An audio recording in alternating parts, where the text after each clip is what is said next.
Okay. Good evening.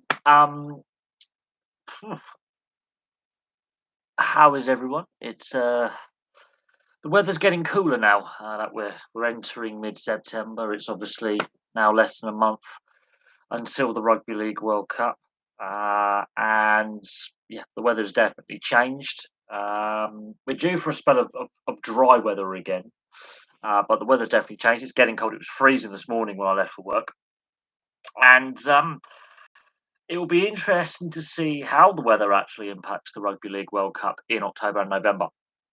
Also, we've got the Nations League coming up, and that means yet another international break. And Gareth Southgate has been criticised for some of his squad selections, some of the omissions, some of the players who've been selected. And Gareth Southgate, I'm not a fan of the style of play England play under Gareth Southgate, but who else is available to manage this England side should the FA wish to make a change? So that's going to be interesting. Um, so we'll see what happens with England going forward, but I have my concerns with the current coaching setup and some of the selections now. Obviously, Gareth Southgate is not the only guy selecting these players. There is obviously his support staff, scouts, and various other things. But to me, definitely, I think, yeah, uh, that squad, too many defenders, not enough squad balance for midfield and the forwards. So I have my concerns about the squad makeup, about the squad structure, squad depth, and that's something that I think a lot of people have raised. The question is some of the selections. Harry Maguire should not be in that England squad. I think he's wearing thin on a lot of people at this point. There's no doubt on the results in tournaments. The team is definitely in a better place now than what it was when he took over. I think we can all agree on that. The team has progressed in tournaments, which is good. And sometimes you've got to play ugly to win. You can't always play an attractive, fast-paced style to win games. That's sometimes you have to win ugly, and to progress to latter stages. But tactically, we've been found out a lot of times, and I'm just the Harry Maguire selection. I'm not understanding that whatsoever. And then the imbalance in the squad, I'm not I just do not understand at all. But Southgate, I think yes, I think the Nations League campaign this year was a disaster so far, and he's not flexible enough either. He's not sometimes you need a pragmatic coach, you need a pragmatic manager, you need someone who can be, plan A, plan B, plan C. There's a lot of managers who seem to be very, very entrenched in how they want the game played, tactically, selection wise. But I do think maybe it is time to move on from Southgate after this World Cup, because I can't see this World Cup going well. He's not the only manager going into the World Cup under pressure. Some nations, the expect like Brazil, for example, they cannot be as bad as 2014. Well, they got to a semi-final as well. That was a middling Brazil side. So, but the expectation upon Brazil is very, very high. I'm not sure that while they've got the talent, individual talent, and they've got the skill, Brazil go in under a lot of pressure to perform. France is the defending champions are not sold on this French side producing the goods. I think Didier Deschamps is another guy who's faced similar criticism to Southgate over the years from the French media and French fans. Uh, Southgate, I think, doesn't do himself any favours though. Now, he's not the only guy who's behind selection. He will have his advisors and his assistants assisting in that regard. But the FA will be under pressure as well if this Nations League campaign is a disaster. This current batch of Nations League games, it hasn't been. It's been a regression this year. Um, the women's setup seems to be on a more positive trajectory, and that's the difference. Um, and I don't. I they obviously cross paths. They will share ideas. They'll bounce ideas off each other. They're all part of the same training program at St George's Park, um, with the facilities. But for some reason, we don't play to the players' strengths, and there's a lack of flexibility and adaptability with Southgate. Wiegman has definitely got players playing who were either out of form or out of favour or were struggling for various reasons, managed to get all the components to work. Southgate hasn't managed to get that consistently enough. And I don't want to keep going on about it, but I think, yeah, I think Southgate's wearing thin on a lot of people. But at the same time, he's got us to a Euros final and a World Cup semi-final. So we can criticise him as much as we want, but the FA saw fit to give him a contract extension, and that is a problem.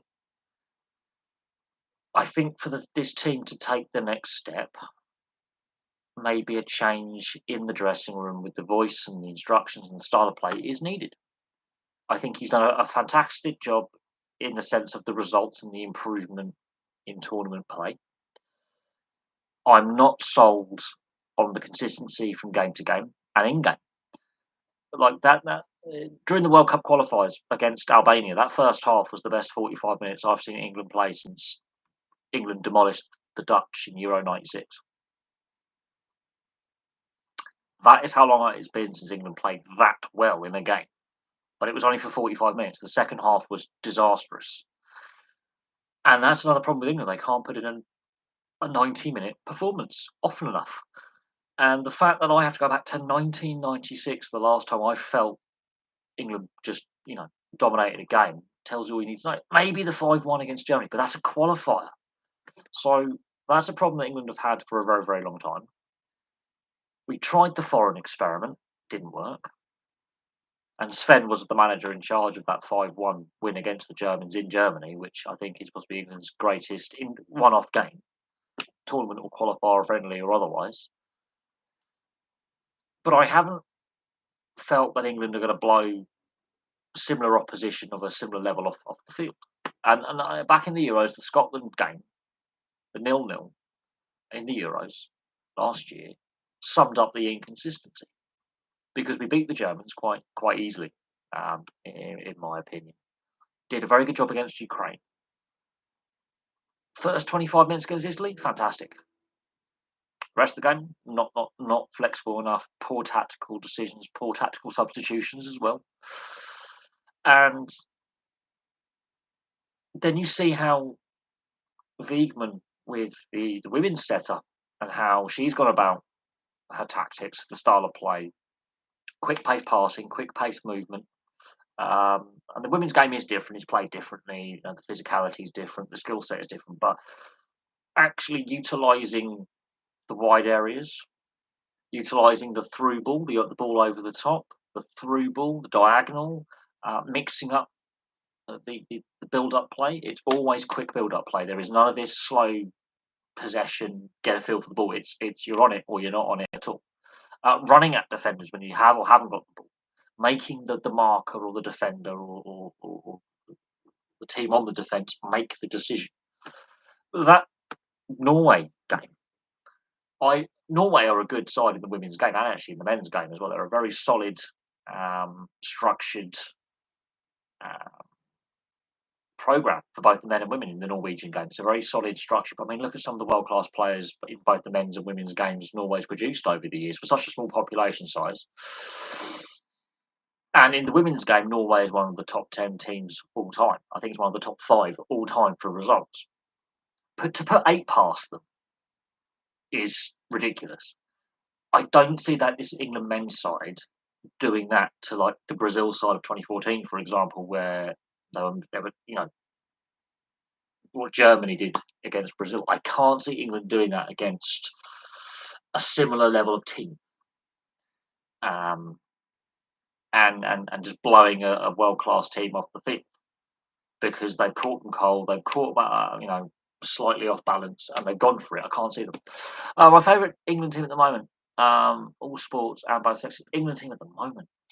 Um, I'm liking some of the players that are going to be available for the Rugby League World Cup for England, and I know some of them are Australian born with English parents or British parents.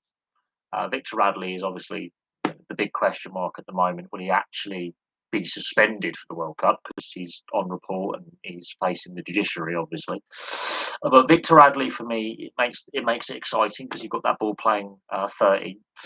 So there are some young, exciting English players who are eligible for selection for the World Cup. Whether they're all fit and selected is, got Dominic Young on the wing. Will he choose Jamaica? Will he choose England? That kind of thing. The women's rugby union side has now got the longest win streak ever in rugby union. Um, that'll be interesting. Now that's Jerry Bruckheimer is one of, I think, is it Bruckheimer or is that Seattle? No, that's Seattle. Um, the Vegas Golden Knights is owned by several people. There are several stakeholders with the Vegas Golden Knights. Bournemouth, as I say, have Russian money tied up in investment. And they've obviously made a managerial change with Scotty Parker on the way out, and they've actually played better since they sacked Scotty Parker. So maybe the problem was the manager, not the playing group, as Scott Parker may have suggested that the playing group weren't good enough. Maybe he lost the dressing room pretty quick. Um, Bournemouth is a club with potential. And the concern I have, though, and as Todd Bowley said with the All Star format he wants for the Premier League, well, then you might as well use that format for the Charity Shield, then an All Star game. That's the only game I can see in the schedule where you can have an All Star game, and then it will just be an exhibition match. Quite frankly,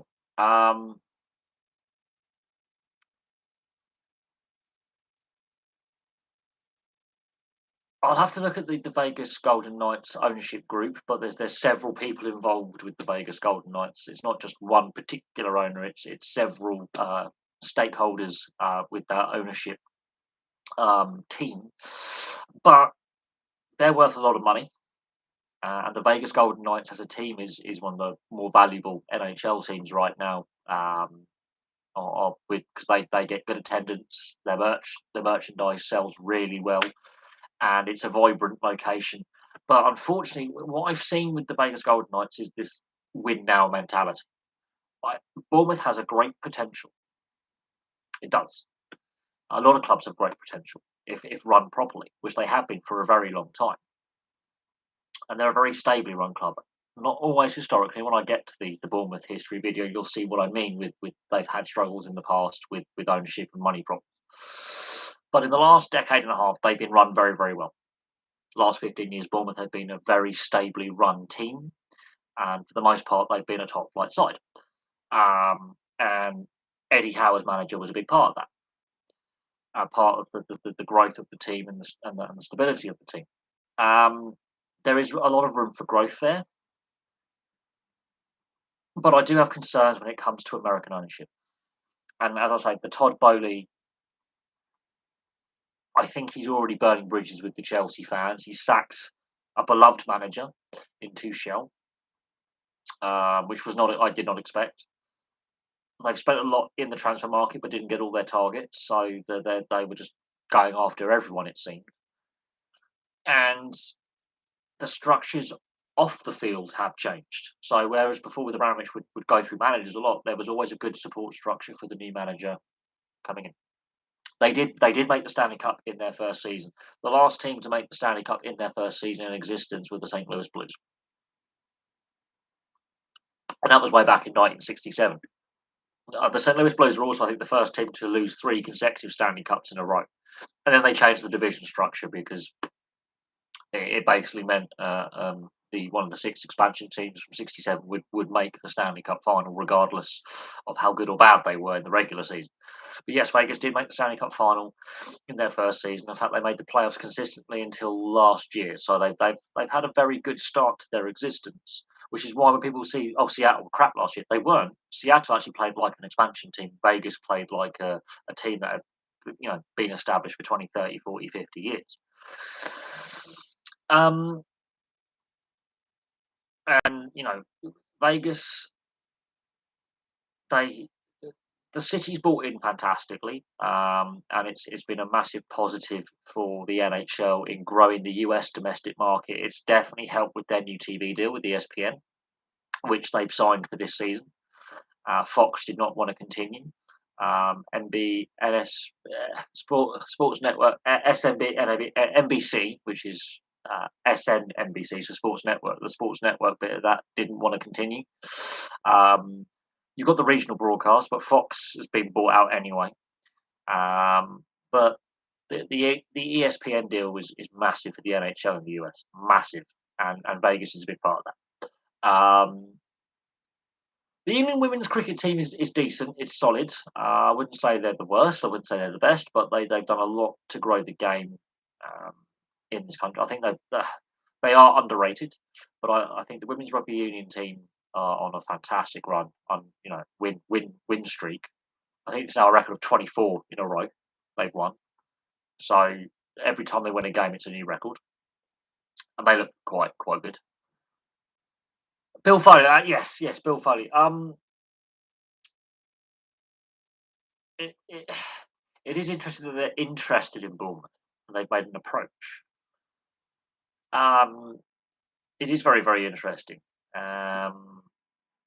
There are other clubs that could also use an injection of cash.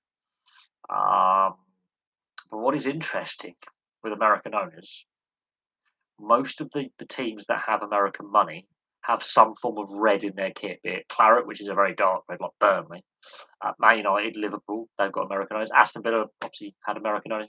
It seems to be a tendency to go towards teams that have red in their jerseys. Of that. Well, I think Bournemouth are probably worth more than 150 million. I think, but that's an interesting deal if it takes place. A very interesting deal if it takes place. And Southampton, that rivalry between Bournemouth and Southampton be quite interesting. And then when I get to the Bournemouth history video, we can look at the instability the club's had, which I think has hampered the ability to be successful. But we'll look, as I say, we'll see how it plays out. We'll see, how that plays out throughout the season. If the deal is done, hopefully it's not a leverage takeover like Burnley and Man United. But American owners are becoming quite divisive within the game. And the Fenway Sports Group, who ultimately own Liverpool, are the least hated, if that makes sense. I think Todd Boehly is burning bridges with the Chelsea fan base. I think the sacking of Tuchel has definitely split the Chelsea fan base. I think more Chelsea fans are not happy with it. And how is Greg Potter the right guy to be the Chelsea manager? I know he's young and he's talented. He's done a great job with Brighton. He did a great job in the Swedish league, but we'll have to see how that plays out. And already fans are restless with that appointment. I don't think. I thought. Look, I think we all kind of gathered that Takeover, ambitious owner, not a very patient owner, that the Chelsea job would be changing hands. It's just how quickly Tuchel went after the takeover. But every time there's a takeover, at some point the manager will most likely move on, apart from Man United and Arsenal. Man United and Arsenal were the only takeovers I can think of where the manager didn't change within 12 months, because both Wenger and Ferguson retired after lengthy spells in charge. And I don't think we see the likes of a Wenger or a Sir Alex Ferguson ever again. Ever again. Basically, I can't see Klopp or Guardiola staying at Liverpool, Man City forever. I can see them taking on a national job or going back to Spain and Germany respectively to take over like one of the big clubs domestically in those leagues. Um, and some people are saying, well, why don't we get Klopp or Guardiola to replace Southgate? Because Graham Potter's now definitely off the table because he's been signed up by Chelsea. And if, as I say, this batch of Nations League fixtures don't go well for England and the World Cup is disappointing, will Southgate still be in the job this time next year? Who knows? Will he be in charge for the next Euros? Probably not. The FA saw fit to give him that extension. It would be nice to see the women's cricket team have a nickname of some kind, but cricket is a sport that is definitely at a crossroads, both here domestically and globally in general. It's definitely a sport at a crossroads. Um, there's a big debate about the direction sport should take, and I've been heavily critical of the 100 format. And I look at my channel data. Something I've been doing a lot before I did this live stream. I've been looking at the channel data quite a lot recently, and I've noticed some trends. Before, so the school age teenagers, those who are still in education, compulsory education, are not watching. They're not interested. Where the explosion in growth on the channel is between the ages of 18 and 34, the 1830 club, and then the drop off is massive as well. But I am noticing more older people starting to become more active on social media. But I'm noticing a lot of what would be the fans you want to attract, those young, the kids basically, the future fans, the future players, are not interested. They're not watching. Whereas when I started up the channel in 2017, a fair proportion of my viewers were teenagers. Teenagers are switching off sport, and that's something that's been noticed. Is you know school age teenagers, so those 13 to 17, 18, are studies have proven that they're less likely to go to a sporting event now than they were 20 years ago. They're less likely to buy merchandise than they were 20 years ago. Posters, trading cards, what they call the Xbox generation, the social media generation. Teenagers are switching off sport. Adults, the 1830 club, as I call it, that 18 to 34 demographics are basically my generation, my age group, basically the age group of most of the viewers on the channel. Around 70% of viewers are between the ages of 18 and 34 on average. And I looked at historical data going back to the channel first starting up when I started doing content in 2017 through till the last year, through to the last 90 days, the last month, and the last week. And what is very, very striking, is the drop off after the age of 34. The viewership drop off after the age of 34 is stunning. Now, that's what I call the generation before social media. The slightly older, the late 30s, the 40-year-olds. They grew up with, you know, Italian football on Channel 4. They grew up with the big match, live match of the day. The old Cup Winners' Cup was still a thing. It was the UEFA Cup. It was the European Cup. So those fans that are about a decade older than me are not you. The majority of my viewers are basically what I call the social media generation. So when Facebook became popular, when YouTube started up, we were at school, we were at sixth form, we were at university, that kind of thing. My sister's age group, the interest drops off. However, once you get past that huge chunk of people that lose interest, the percentages are around between 5 and 7% of viewership, and they stay pretty constant up to retirement age. So there's no not watching. It's just from the age of 30, 35 till you die, till retirement age, people are watching. The drop off happens and it stabilizes. So the old geezers, as Andrew says, still watch, but the percentage from 35 to 65 is about the same percentage as 18 to 24. So a 30, 40-year demographic of people, so from mid-30s to late 60s, early 70s, is the same percentage as people between the ages of 18 and 24.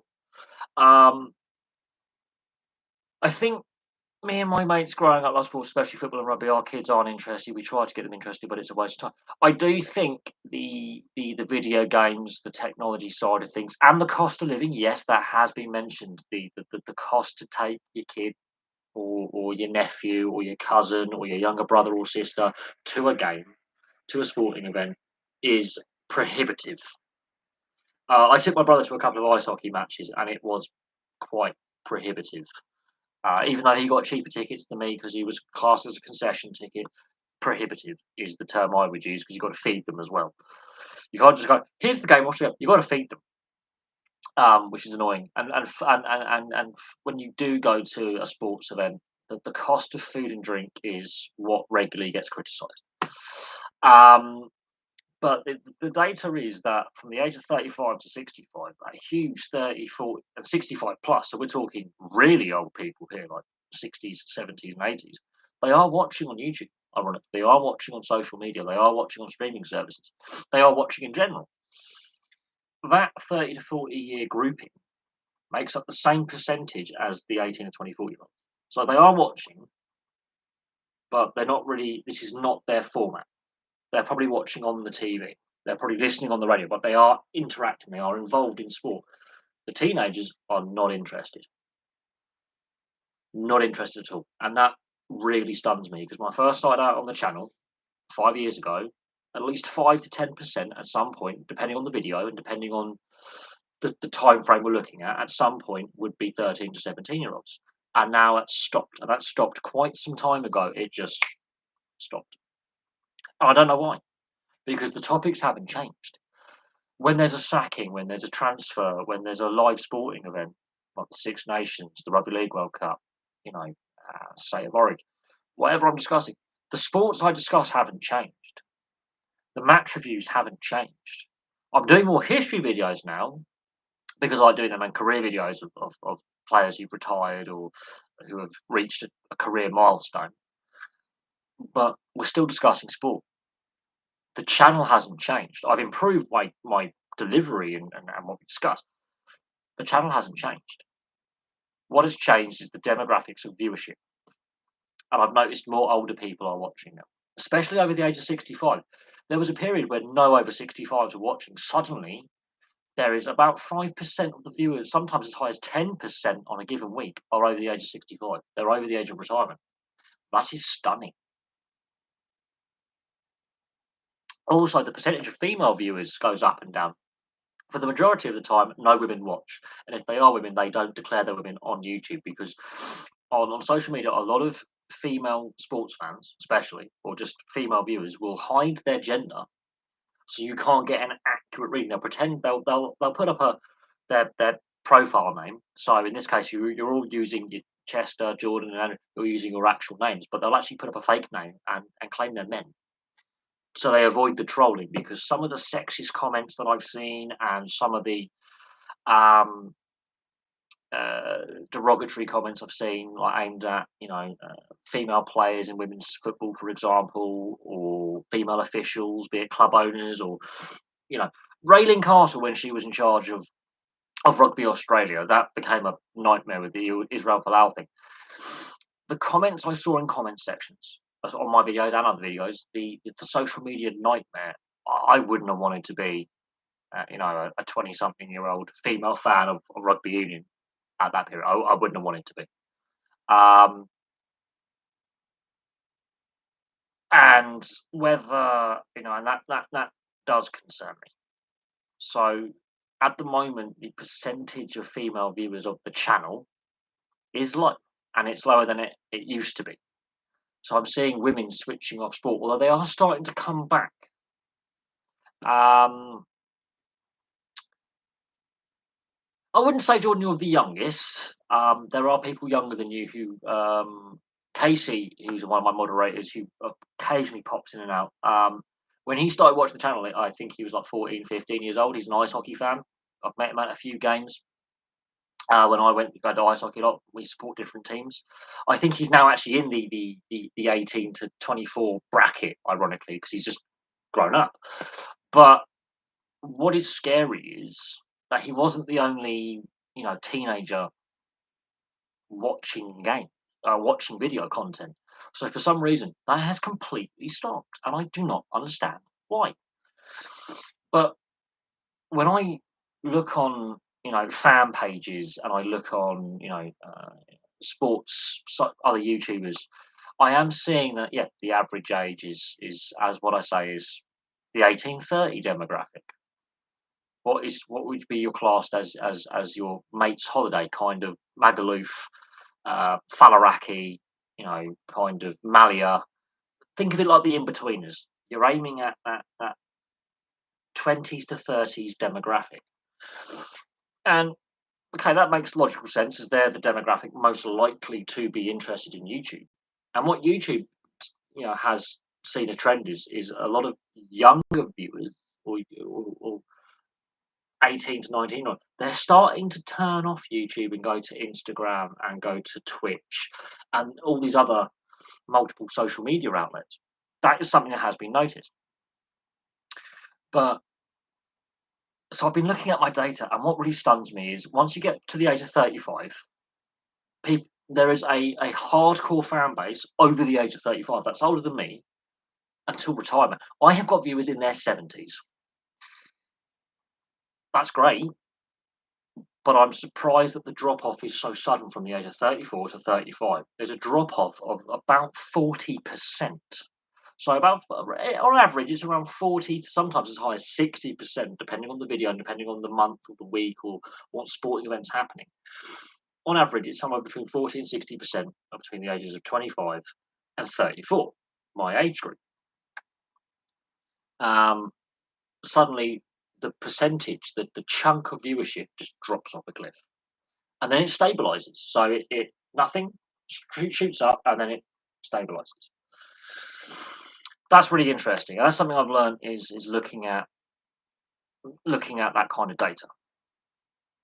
I've also found that when I do like a milestone video, like I've hit, okay, maybe later I might say the channel's part. I might do a video saying the channel's past 950 subs. That's where women watch milestone videos with that.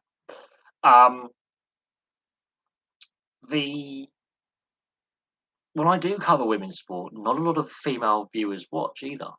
It is mostly sports fans generally are men, which is the general gist. Is around 70 to 80% of sports fans are men anyway, generally speaking.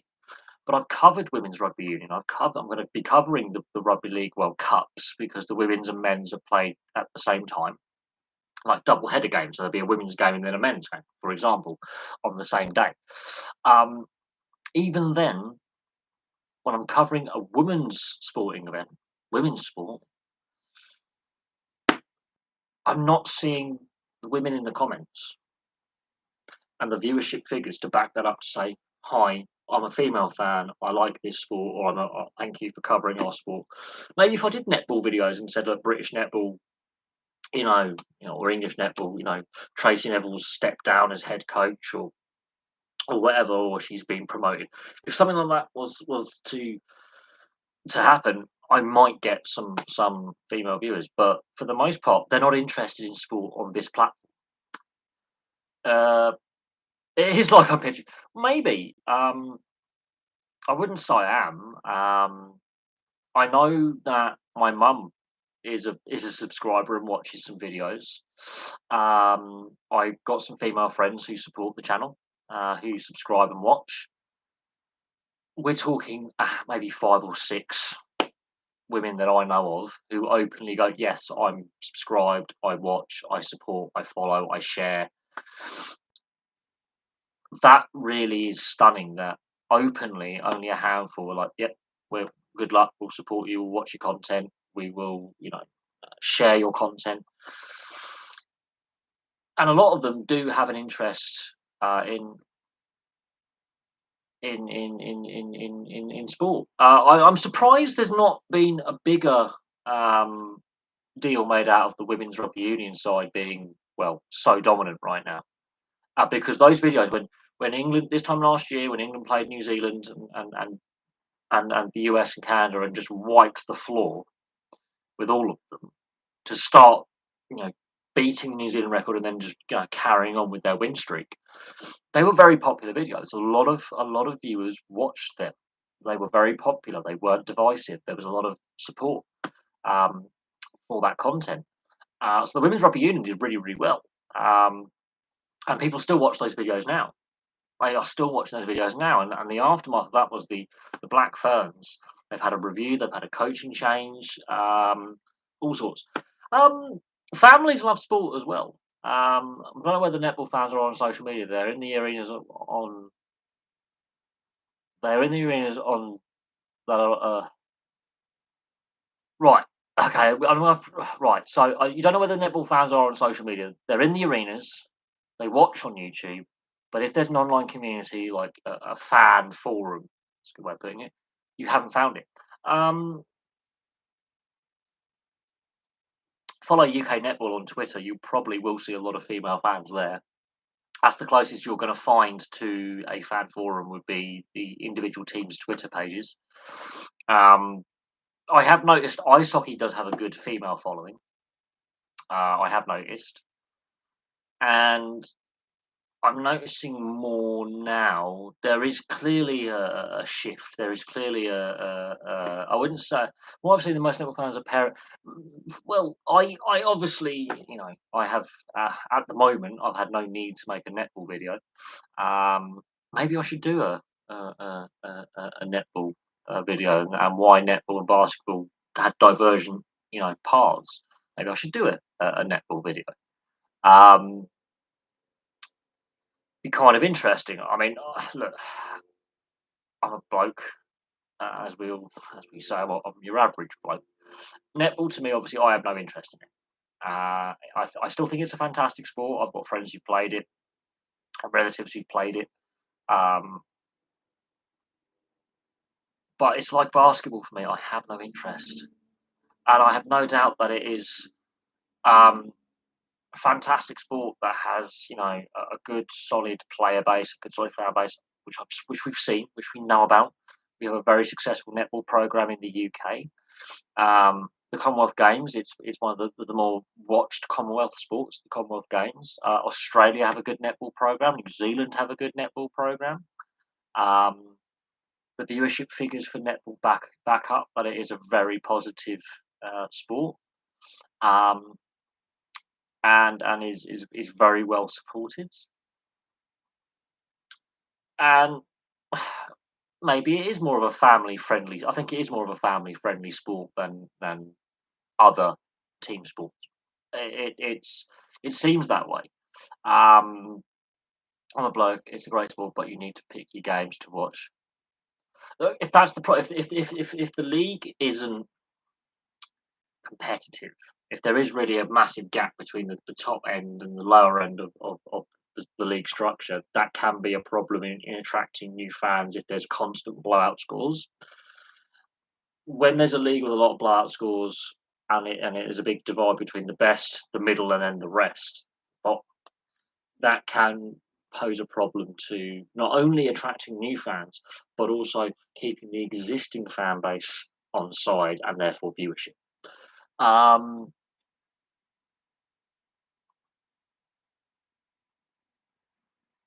Blokes are still sports mad. We reel off fat random stats to each other for fun. Women aren't that invested. It's probably something to do with the autism spectrum, which everyone's on, but stats nerds are more likely to be men as well. I I will say this: I've got a lot of female friends who do play rugby union and ice hockey, and are very passionate about their rugby and their ice hockey.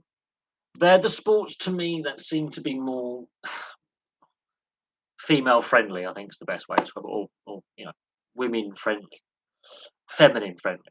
Even though they're very brutal sports, they seem to have a better success rate of attracting girls and women to play and watch. When I've been at ice hockey, a lot of female fans. When I've been to rugby union, more female fans than football. I will say that. Um, And this is something that I've observed over the best part of 26 years. I've been going to sports events for a very, very long time. Very, very long time. And for percentage of crowd, ice hockey has the most female fans that I've been going to games. Now, whether that's because they're parents of the kids that want to go and watch, or parents of the kids playing, or the players, family members, um, that's what I perceive from the sports that I watch, the sports that I love and have go to. Um, Hang on a sec. Right, let's just make. Let's get into the. Oh yes, let's get into the lazy boy position. My back is so bad right now. It's ridiculous. My back and shoulder. No, this. Look, I understand about advanced stats, and advanced stats has come a long way in 5 years, let alone 20 years, and that's also with the rise of online gambling and sports gambling and the various things you can do. Um, so the stats nerds are loving it right now. The betting firms have bought into that, and I've done one of my old videos from like 4 years ago was getting views about betting sponsorship, like betting companies sponsoring teams, sponsoring sports events, and basically me not being a fan of it. Someone was watching that earlier today. Some of my old content's been watched a hell of a lot lately. I find that weird. Weird. Don't know why, but some of the older content on the channel has been watched a lot. Um, but what I would I wouldn't. It's also how sports are trying to market themselves. So the 100 format, what the ECB said out was we want the housewives and stay-at-home mums to watch. They got their marketing all wrong. But they were trying to aim it at a more family, female-based audience. Um, oh look, I mean, I think another reason why netball's missing out on the stats nerds is it's not very popular in the US. It's not the in the US it doesn't register. It's not a popular collegiate sport. It's not a popular amateur or professional sport in any way. There's very few American netball players, um, and if a sport can't crack the US, either for fandom or with a professional league or anything like that, where the US doesn't either host a tournament or have overseas TV rights for, or a professional or semi-pro collegiate structure, it does struggle. And netball, while it's a great sport, is not as widespread as basketball, for example. And while obviously it's one of the most popular sport for women and school age and education and collegiate and university, female students, it hasn't cracked the US. Hasn't cracked the US. I think women's sports is far more popular in the US, although we have to ask Dan this. However, in the States, the ladies turn up far more from what I've seen. Um, Look, as I say, like, I'm a massive NHL fan. You do see a lot of female fans in attendance. But then you've got to include the Canadian teams in that as well, because there's 7 Canadian NHL teams. But yes, from what I've seen over the years, there are a lot of female fans in attendance. And even at collegiate games, the sporting culture is different. In Europe, it was the working class men would go to the football, or they would go to the rugby league, or in some parts of Europe, rugby union was a bit more working class than the UK, for example. Um, the ice hockey, the professional team sports, your rugby's, your ice hockey's, your footballs. The fan base is working class men, very male dominated fan bases, and how teams were formed. You look at the club histories. I've done working class origins for the majority. Although when I get to Fulham, that will be interesting, and Chelsea's obviously another sort of more middle class club. But the the origins of the sport, working class fan base, working class. Um, the where the stadiums are located, um, you know, a whole range of things. And for lengthy periods, women were not allowed to participate in some of these team sports, like football, like rugby league, because it was seen as the male. That's for men, and it's only been in recent decades that the participation has the want is there. The youth structures are now in place where they can play from under sevens all the way through to under 18s in rugby league, for example. They stopped at 11 years old. They didn't offer that at schools or in grassroots clubs. Mm. Rugby league is brilliant for stats. That's why I think rugby league will crack the US. I think the advanced stats nerds in the US and Canada will salivate over rugby league if they were to look at, and AFL. They will salivate over it. I have no doubt. If like the stats nerds could get their hands on um, rugby league and Aussie rules, they will just go completely bananas. I have no doubt.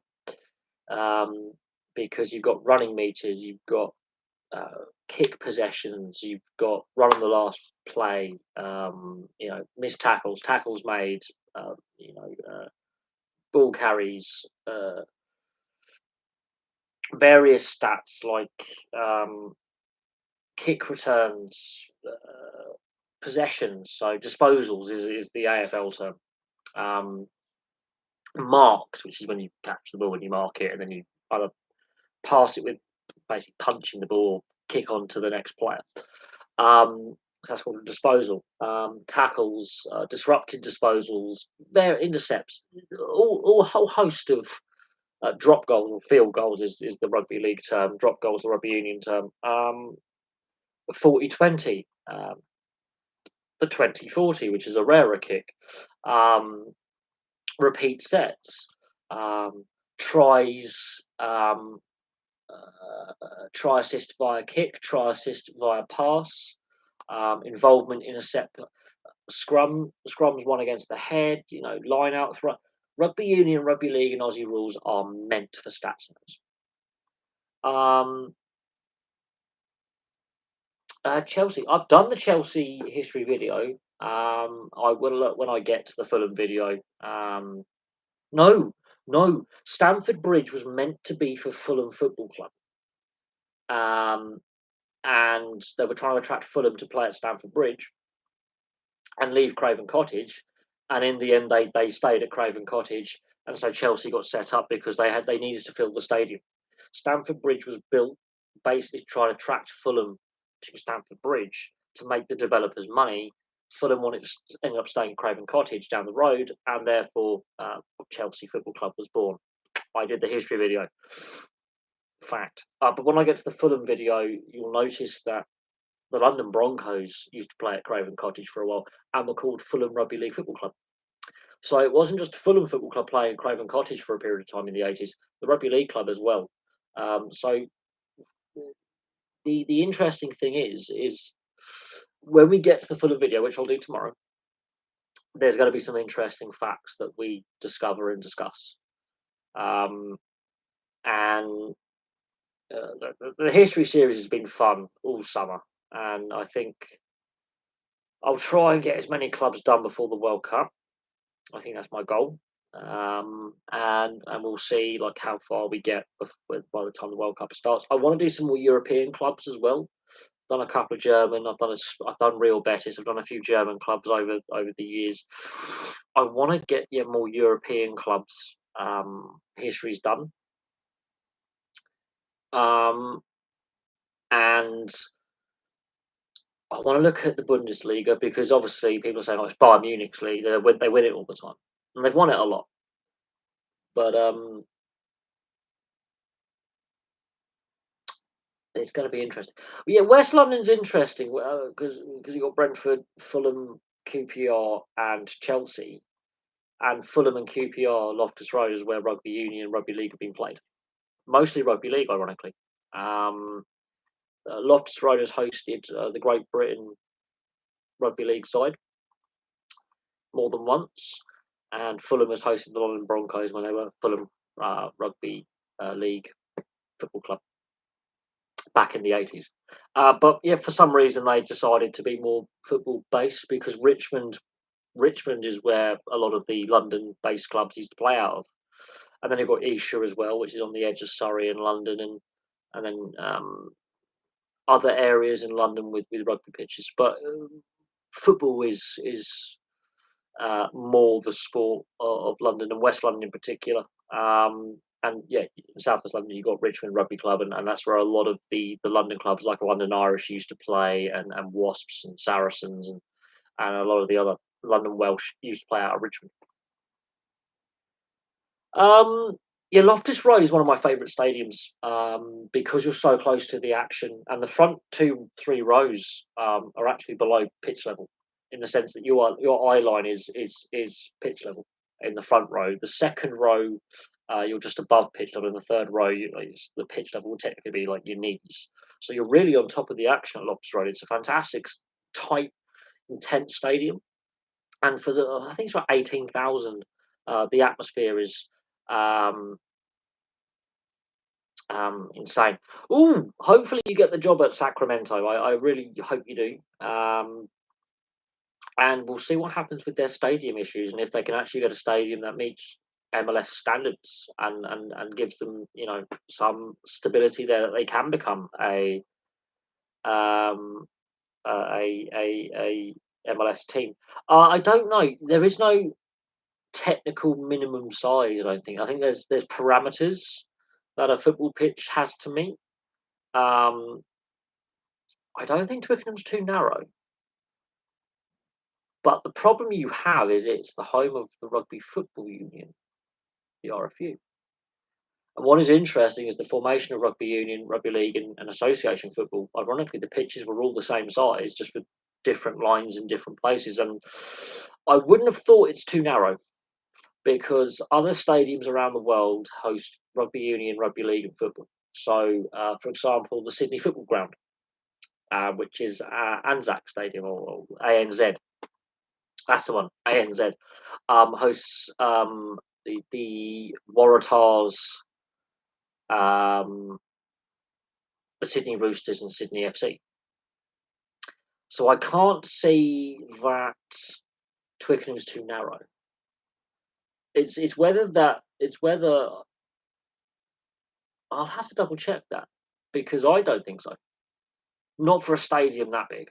Can't be, because other rugby union stadiums have. If that's the case, then how could Vicarage Road, for example, be used for rugby union? And Wycombe Wanderers' old stadium, I find that a bit old wives' tale. Whether they've actually played football there or not is another thing. But the fact it has Rugby Football Union and Rugby Football League in the name of rugby, both codes, you would have thought that the pitch sizes, you could have some crossover. I don't think it's too narrow. There are some narrower pitches than Twickenham that are used for football, so I can't see that. But they've played American football at Twickenham, so again, I would have to say that there's enough turf there for all three sports. I cannot see Twickenham's playing surface being too narrow for football. It's the fact that the FA has Wembley and the RFU have Twickenham. You don't need, and plus Wembley Challenge Cup final. So I can't see how Twickenham is too narrow.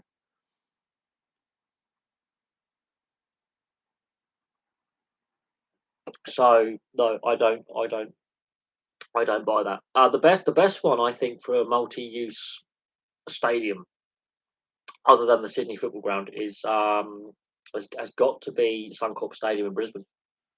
Suncorp Stadium in Brisbane, and the Gold Coast Cbus Super Stadium on the Gold Coast is another one that's a multi-use. they're great examples because one's a slightly small version of the other. They're great examples of a multi-use stadiums that, and you can definitely see. Um, I would say actually, Seabus Super is actually a nicer looking stadium. I just like the way they've done the roof and uh, Amy Park, Melbourne, the Melbourne Storm home ground. They play rugby union football there as well, or soccer if you're North American. um,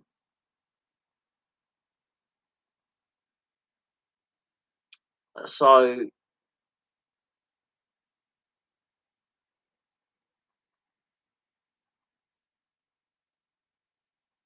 I think he's basically asking what's the turnout for female fans in just general at collegiate or major league sports. Um, yeah, the sales shot. I mean, look, that is a stadium built for rugby union, and therefore it's like the Stoop at Harlequins, for example. It is a purpose built stadium for a particular sport. But you can definitely.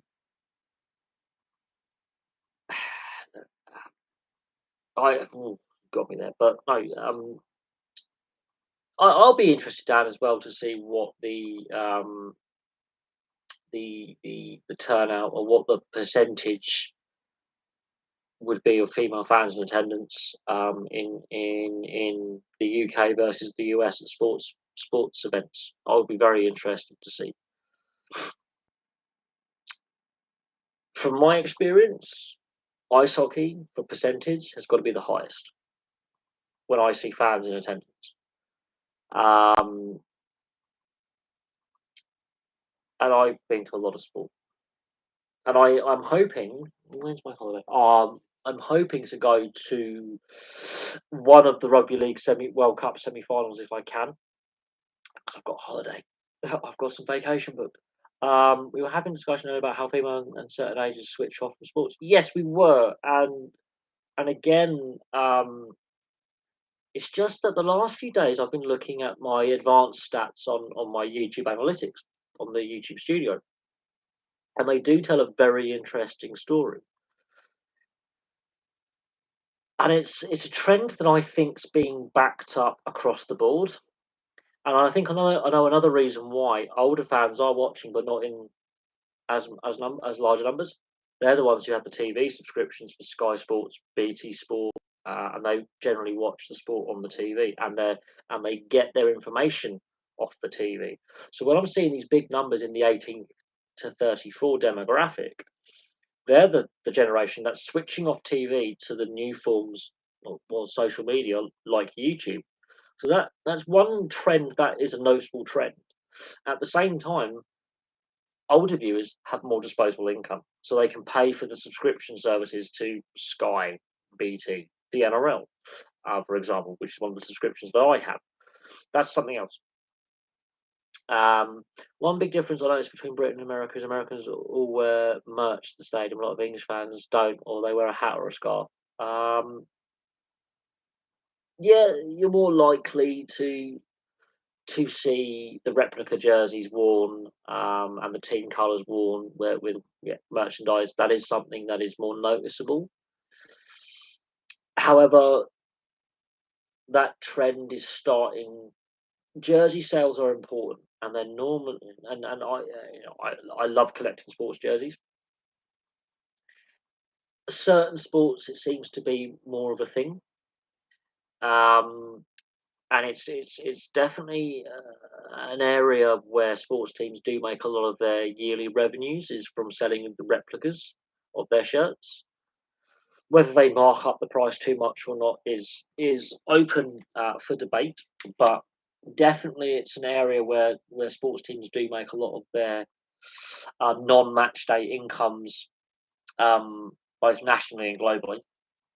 And some of the jerseys and some of the sports shirts that teams wear, so their jersey design for the year, some of them are really, really desirable. So what we saw that I'm going to use this as an example. The World Cup 4 years ago, the Nigeria home and away kit sold out within 4 hours. They sold out their first batch. Adidas had to make more batches, um, which was stunning. Even before it was released for sale, the pre-orders were maxed, so they had to stop pre-orders, and then the Adidas website, and the various stores that were allowed to stock it sold out within 4 hours online. Actual physical going into the store, they had shortages. So if you get your marketing right or your design right, they can become quite desirable to collectors and non-fans of the team.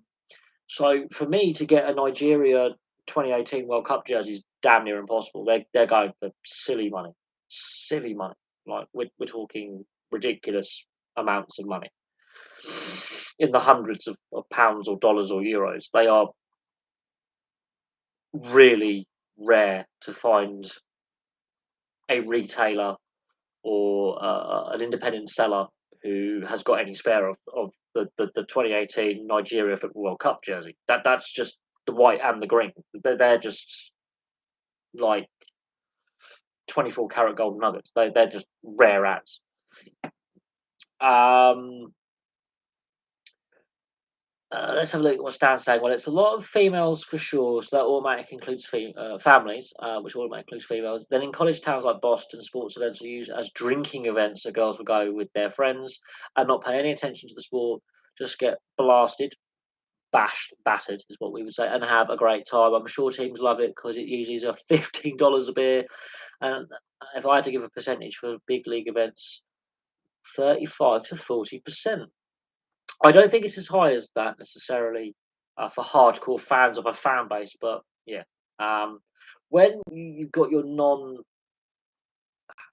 when you've got your added on concession income as well, this is where you hear the term gate driven league over a league driven by sponsorship or driven by TV revenue. And again, I use the NHL as a prime example of a gate-driven league where actually gate receipts and fans at games buying merchandise, buying food and drink make up a big proportion of a sport of a team's income. That is quite a lot of your attendance spending money. The only British university sport you might get to see that is rugby union. Field hockey actually has a lot of female participation and a lot of female fans in this country at university. But rugby union is the sport. One of my work colleagues is a part-time coach for Southampton, their university program. He just got the job, and he does training twice a week with the women's team. And yeah, there's a lot of participation. Women's rugby union at the amateur level through the university system and the school system has really exploded in this country, and the university league basically is very competitive. It's broken down into divisions as well, um, and I mean it's a very competitive structure, and there are a lot of universities with women's teams.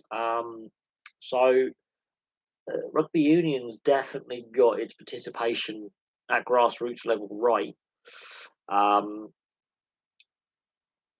it's on the right path, and I think the national side has gone a long way in growing that.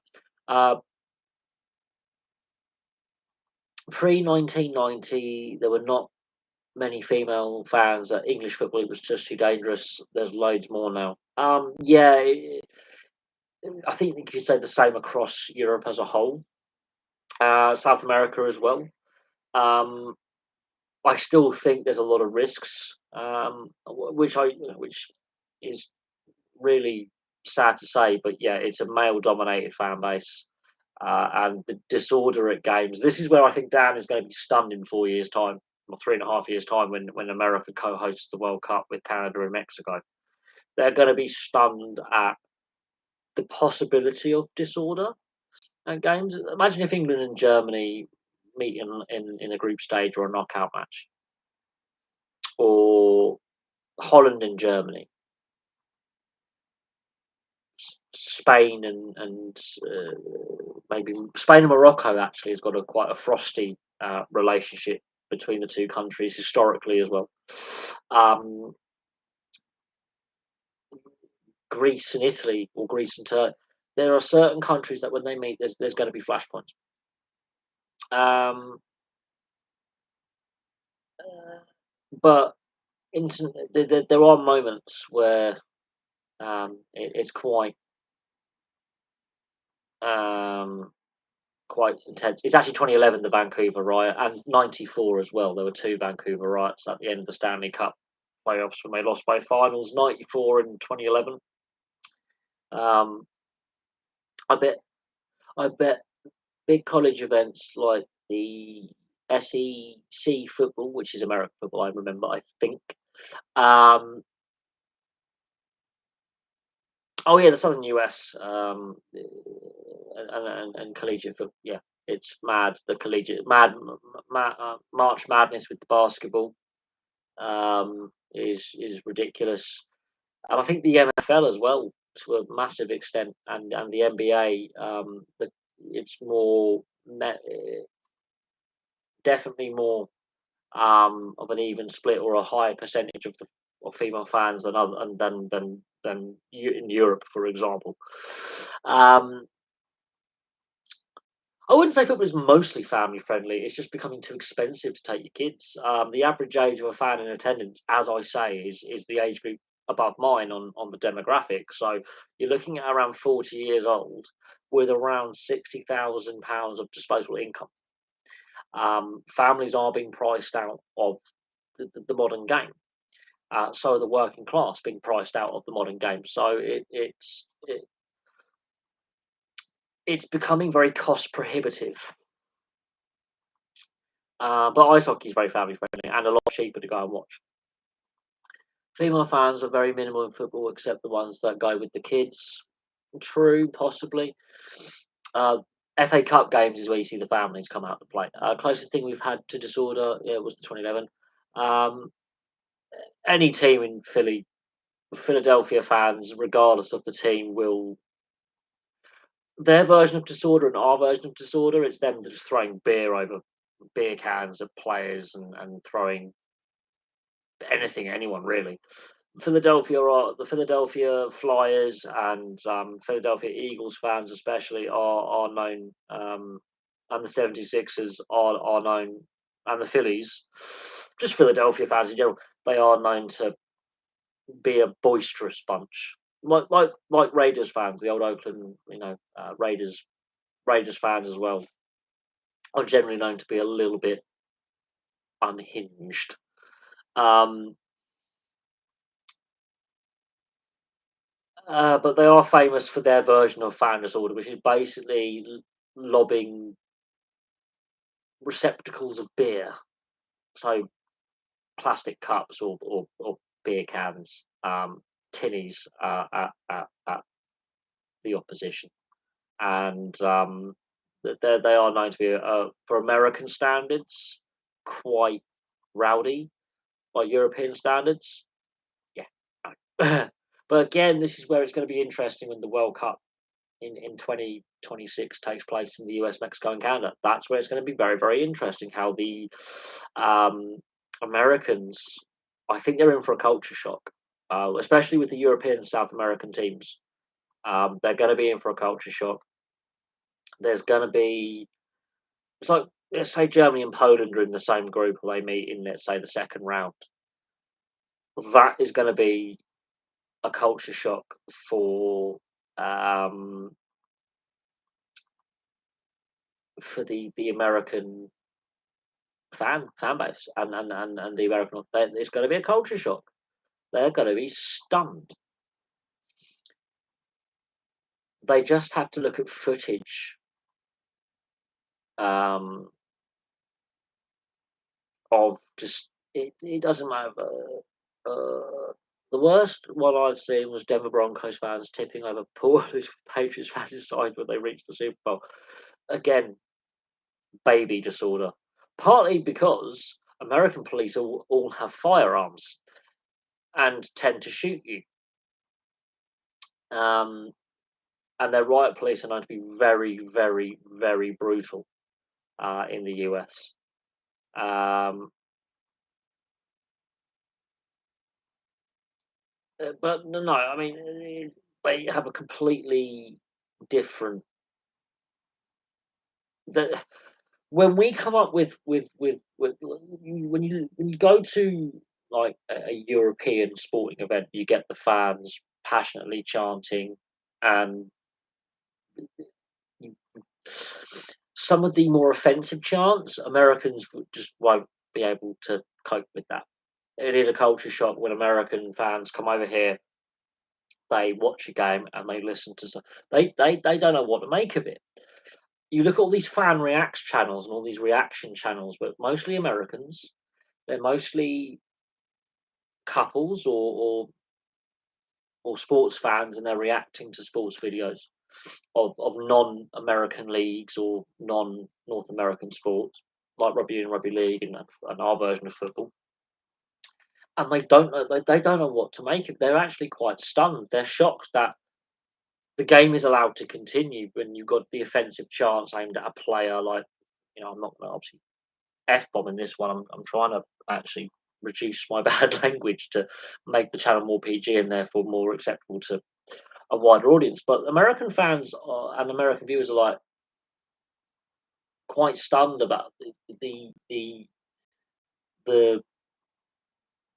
the European and South American fans, how passionate, how boys, the atmosphere is completely. They it's a non-manufactured atmosphere. You look at American fans with their atmosphere; it's very manufactured. You do get away fans in the US, but very small numbers. Very small numbers. Um, and again, it's something that unless it's like a New York or LA kind of matchup where you have more than one team in a city, very small numbers of away fans go to games. Um, it'll be about 2% of the crowd will be able to get tickets and watch games. Um, the Mesut Ozil, your eyes are offside, and then that was when Arsenal played Liverpool, and the Liverpool fans were saying, "Mesut Ozil, your eyes are offside," and the Arsenal fans returned with, "Suarez, your teeth are offside." Um, yeah, they Americans find that really, really just funny, and I think that is a bit of tongue in cheek humour. But when it's some of the other um, some of the other you know stuff that comes out is um, the Americans just don't know how to react to it. They're actually quite shocked, and American fans come across as actually quite reserved, um, and almost stuck in the 1950s. Very conservative, very very.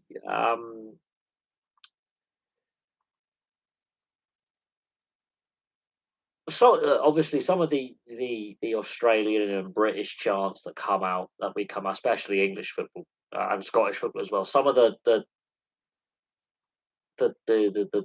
funny rhyming slang chants we come out with and some of the humorous ones, they are quite funny. Some are really offensive and some just are bizarre, but they are quick-witted and they're kind of, fun. But again, the Americans do not know how to react to them. They don't know how to.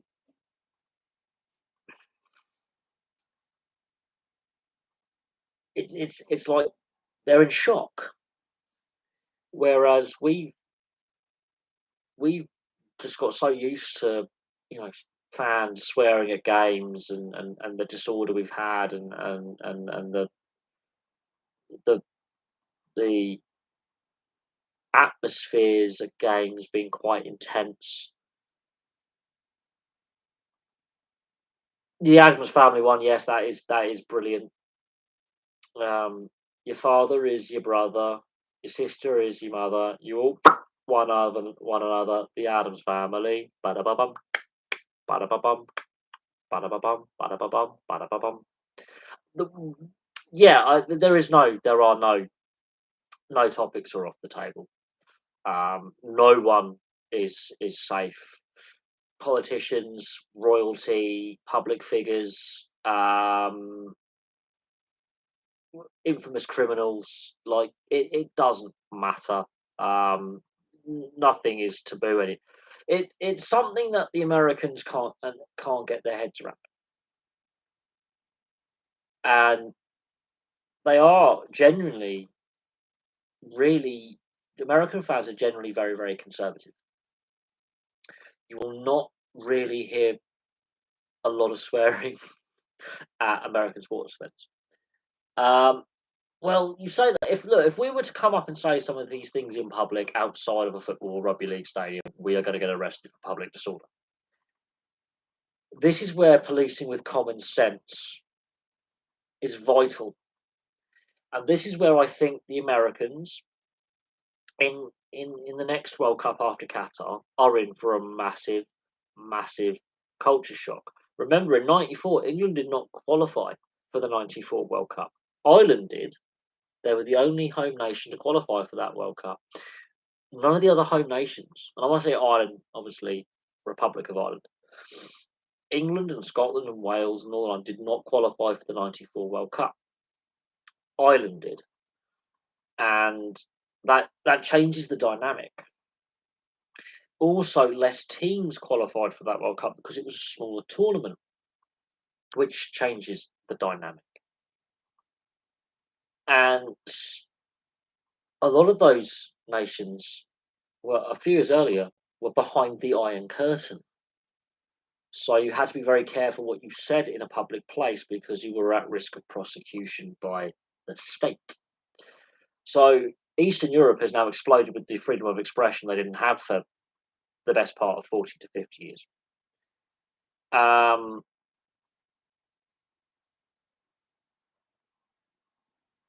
and the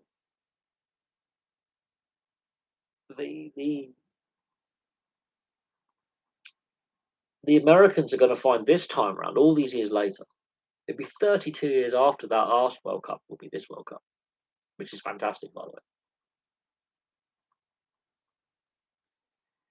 What they're going to find is going to be a culture shock to them. They are going to find that in the preceding in that time frame of 3 decades,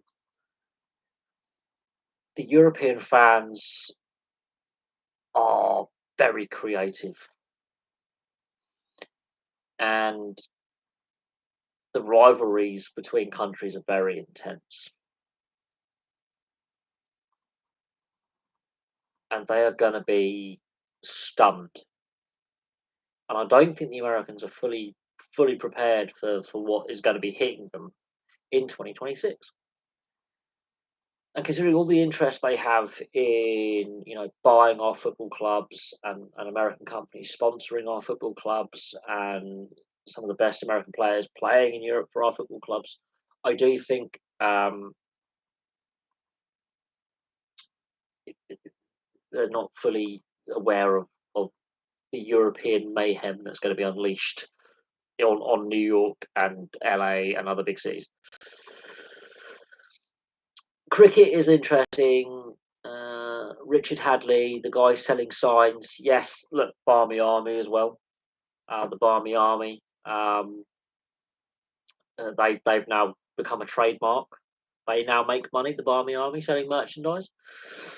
It's going to be interesting to see what proportion of fans are going to be in Qatar. Look, we're only a couple of months away from the Qatar World Cup. I've actually got part of that World Cup off. So I'll be able to watch more. I think I've got actually both my holidays. Yeah, I'll be able to watch a lot of games uninterrupted without work. I've got 6 days off work, which is technically a week and a half of being bored. I'll be able to watch a lot of the games at the Qatar World Cup. And it will be interesting to see what happens out there. The amount of warnings being given to fans by the Foreign Office, advice, the advice given out by FIFA to all travelling fans to the tournament. It's going to be interesting to see if there are any cultural faux pas. The first case of a fan misbehaving, what happens? It doesn't matter if they're English or any other nation. What the reaction is going to be, and the numbers of fans who will be going, and ticket sales. Will the stadiums be sold out? That kind of thing. So it will be interesting to uh,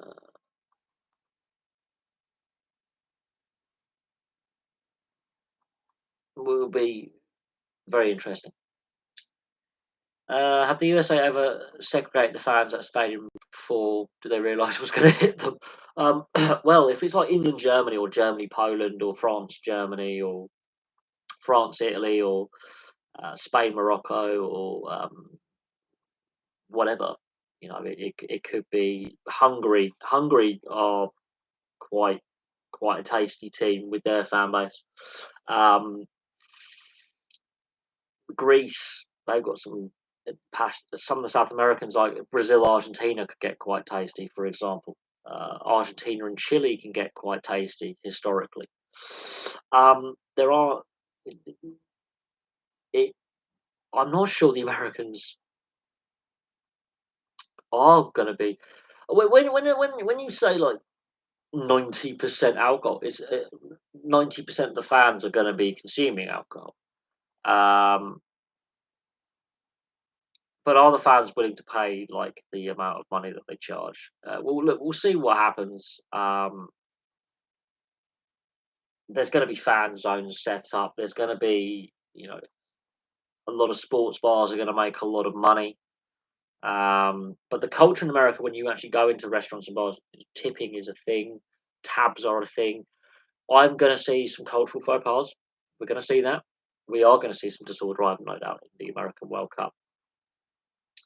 Um, it's going to be, it's going to be interesting to see how they police it, and security behind it. But no, I'm not. I'm not. I'm not sure the Americans are. They've had experience with the previous World Cup in '94, and generally the fans are very, very, very well behaved. I don't. I was very young at the time, but I don't remember reading any reports or hearing any reports of fans misbehaving. But, you know, certain nations didn't qualify for that tournament, so then you take some of the bigger hooligan elements out of the tournament, less disorder. Wales v England won't mean anything if we lose the first two. What was if Wales lose the first two as well? It might mean something. Wales versus England, another country is basically two teams from the same country. Yeah, quite. Yeah, it's interesting. How's getting windier here in that's a place in Anglesey. I can't pronounce it. Snowdonia.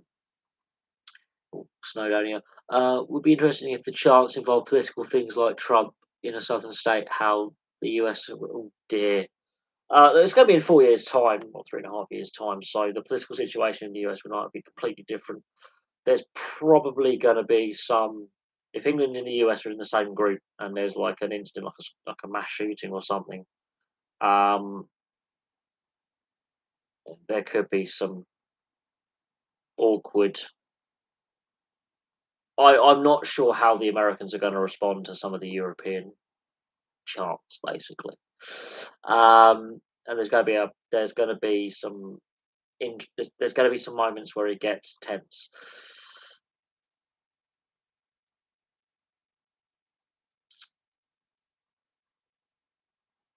Um, the Qatar World Cup.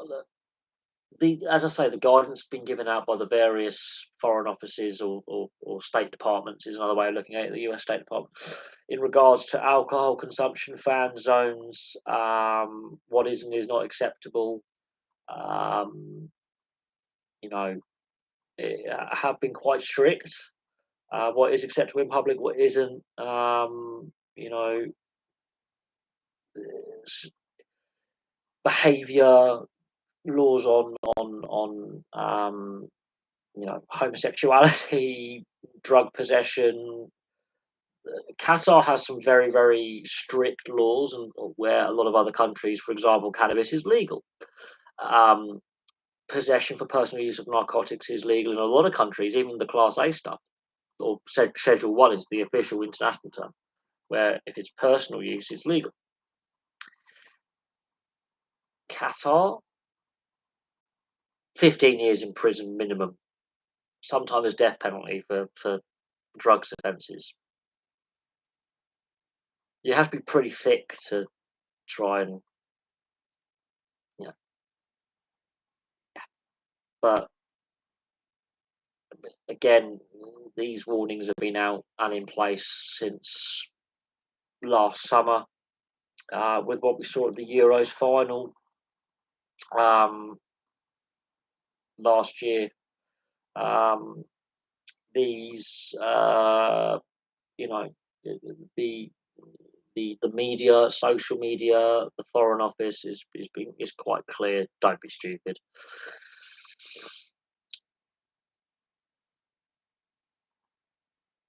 I mean, I will there be a smaller country? No. Maybe as a co-host, yes, but as an individual host, no. Because every other World Cup after this one's going to be expanded. So unless it's a co-host nation, won't happen. Yeah, I wouldn't put it past an England fan or another European fan to start chanting something um, in regards to something political. The US is a very divisive country when it does the things politically, basically, across Europe and South America. So it wouldn't surprise me, even if it's not in English, the chants maybe in Spanish or another country in Europe. What other countries in Europe are not very pro-America right? Hungary is not very pro-America right now. Parts of the Balkans aren't very pro-American. Um, Divisive country. Something like that will happen. Um,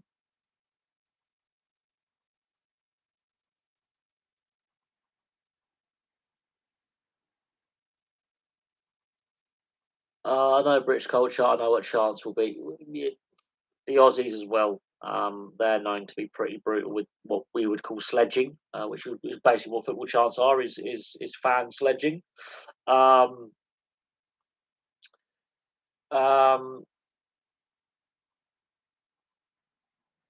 our cat of the week is host football team quality wise. Maybe South Africa.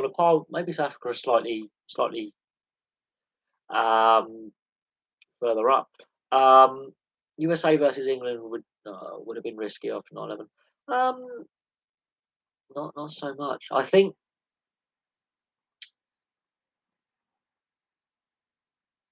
there is the potential for what I would call um, cultural faux pas, cultural mistakes. But so many Brits go to the US for work and tourism, and vice versa. So many Americans come over here for work and tourism purposes to travel.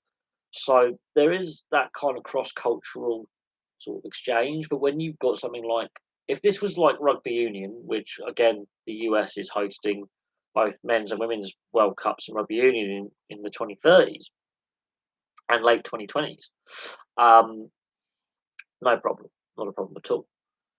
Rugby league, eventually, I do think the US will host a rugby league World Cup. I have no doubt on that. That's one great way to grow the game internationally and grow the game professionally and get new investment into the sport.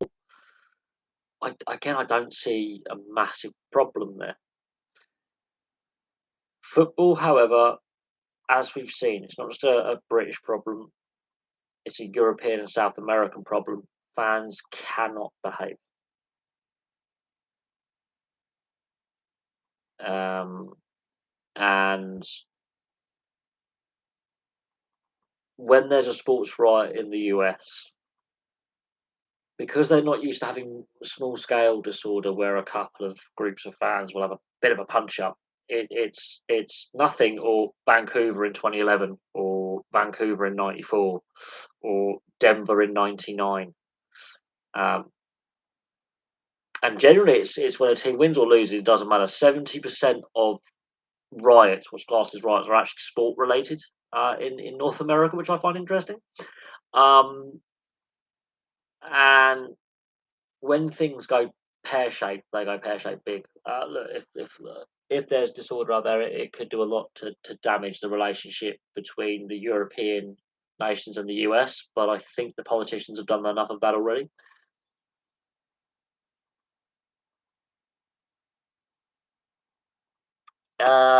Not as risky as I think it could be. I think it's getting overblown on social media, right? I think for the most part, um, there's always a risk with England or any of the home nations with Ireland for a variety of reasons. The sectarian nature with Scotland and Northern Ireland with the Republic, and we'll see what happens there. Do I think a smaller European club will win the Conference League? That's what it's designed to do. But if you look at the final last year, there were two rather big clubs historically in Europe were in the final. So it hasn't actually worked as intended. As I say, I've always said this: bring back the Cup Winners' Cup. That's where your European minnow will win, like FC Magdeburg in 1974. That's where you get your European minnow winning a European trophy, like an Ipswich Town and Aberdeen. And UEFA screwed that up catastrophically over the last 25 years. I've solved the European club problem, but it doesn't make enough money because the Cup Winners' Cup was straight knockouts. There was no group stage, and that in itself, with the restructuring of the Champions League over the years and the restructuring of the UEFA Cup, which became the Europa League over the years, dropping the Intertoto Cup and dropping the Cup Winners' Cup, has caused all the problems we have today. Yeah, I know, but it's money. UEFA and the big 12 clubs that were involved in the European Super League, for example, want to make their money. There you go. And UEFA, unfortunately, that was one of the decisions that UEFA got wrong. Very wrong. Um, they definitely got that very, very wrong. Um, if we could have a time machine and go back to when the decision was actually made in 1997, actually the decision was actually made that they were going to phase it out.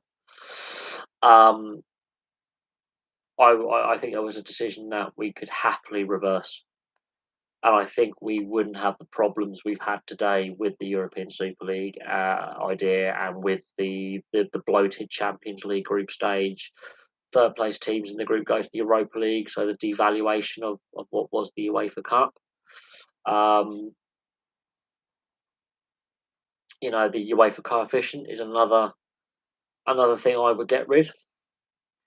And a lot of the decisions UEFA took in the 90s are now having negative impacts on the game now, which is why we've got the Nations League format for those nations to get seeding points for qualification groups, and it's why we've got a bloated group stage for the three European competitions. The UEFA coefficient's a problem. Getting rid of the Cup Winners' Cup is a massive problem.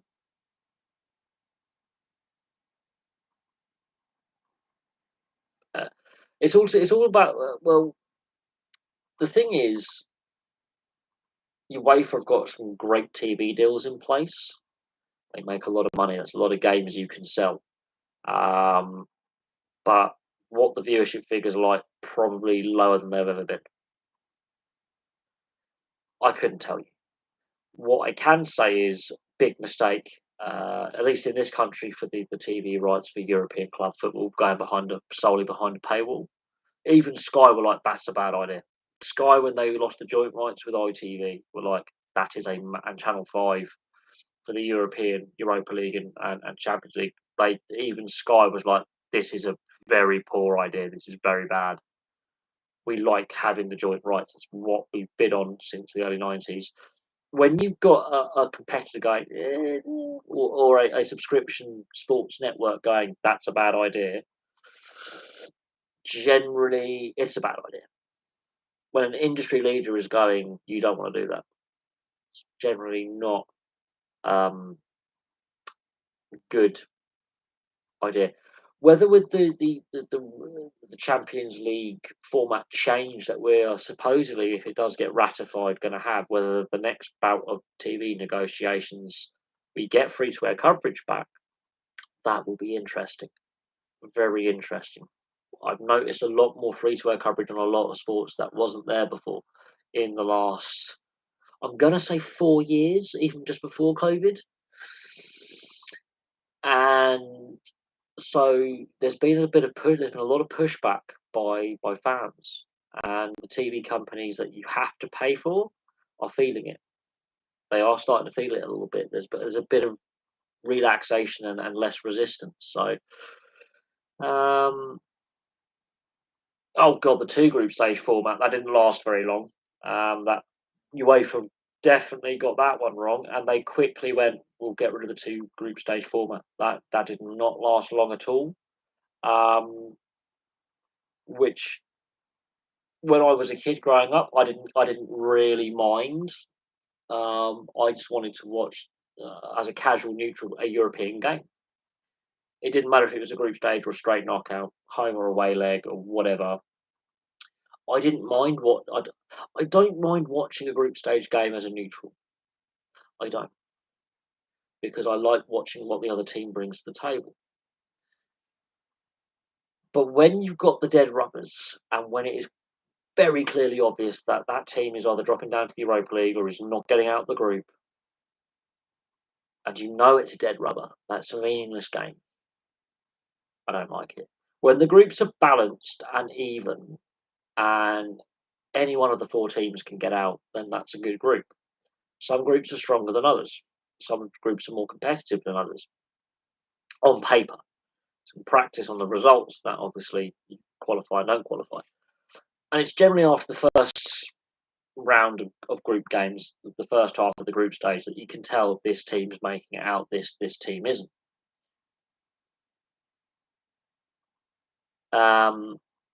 But no, the two group stage format was very quickly dropped by UEFA. It didn't last very long, thankfully, and was done away with pretty quick. This upcoming format change they want to bring in, it's a format that works for sports like ice hockey, like basketball, cricket. If you have like a T20 competition, fine.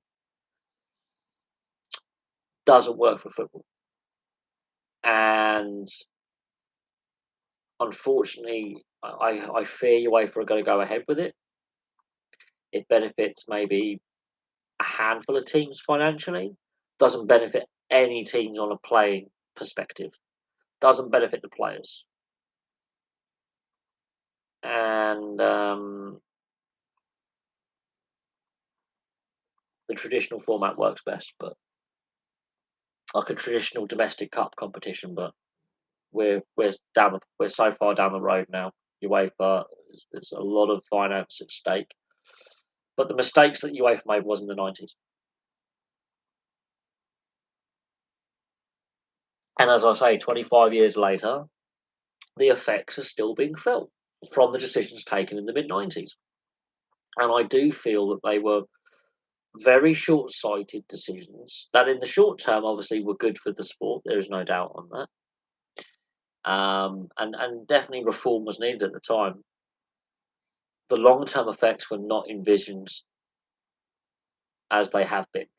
The long term effects have definitely been underestimated. And have definitely weakened the standing of football. I think football has definitely lost its way. And people ask me what my favourite sport is. It's not association football. It's not the old soccer. No, It was. It isn't anymore. Um, and from my point of view, I feel that the sport lost its way around. It was losing its way in the 90s, but around the late 2000s, early 2010s is where I felt football definitely lost its way. Um, I wouldn't say there's necessarily no money in that. If you market it really well, build up the head-to-head clash, you can definitely get the viewership in. If you market it right and build up the clash, the two games, you can have really big viewership figures. The way the European club game is structured, however, means that the bigger clubs are going to be the ones making it. You might get one or two underdogs making the knockout stages. The way the game is structured has got rid of the upset. The way the European club cup formats are structured is you get rid of the underdog going on a cup run.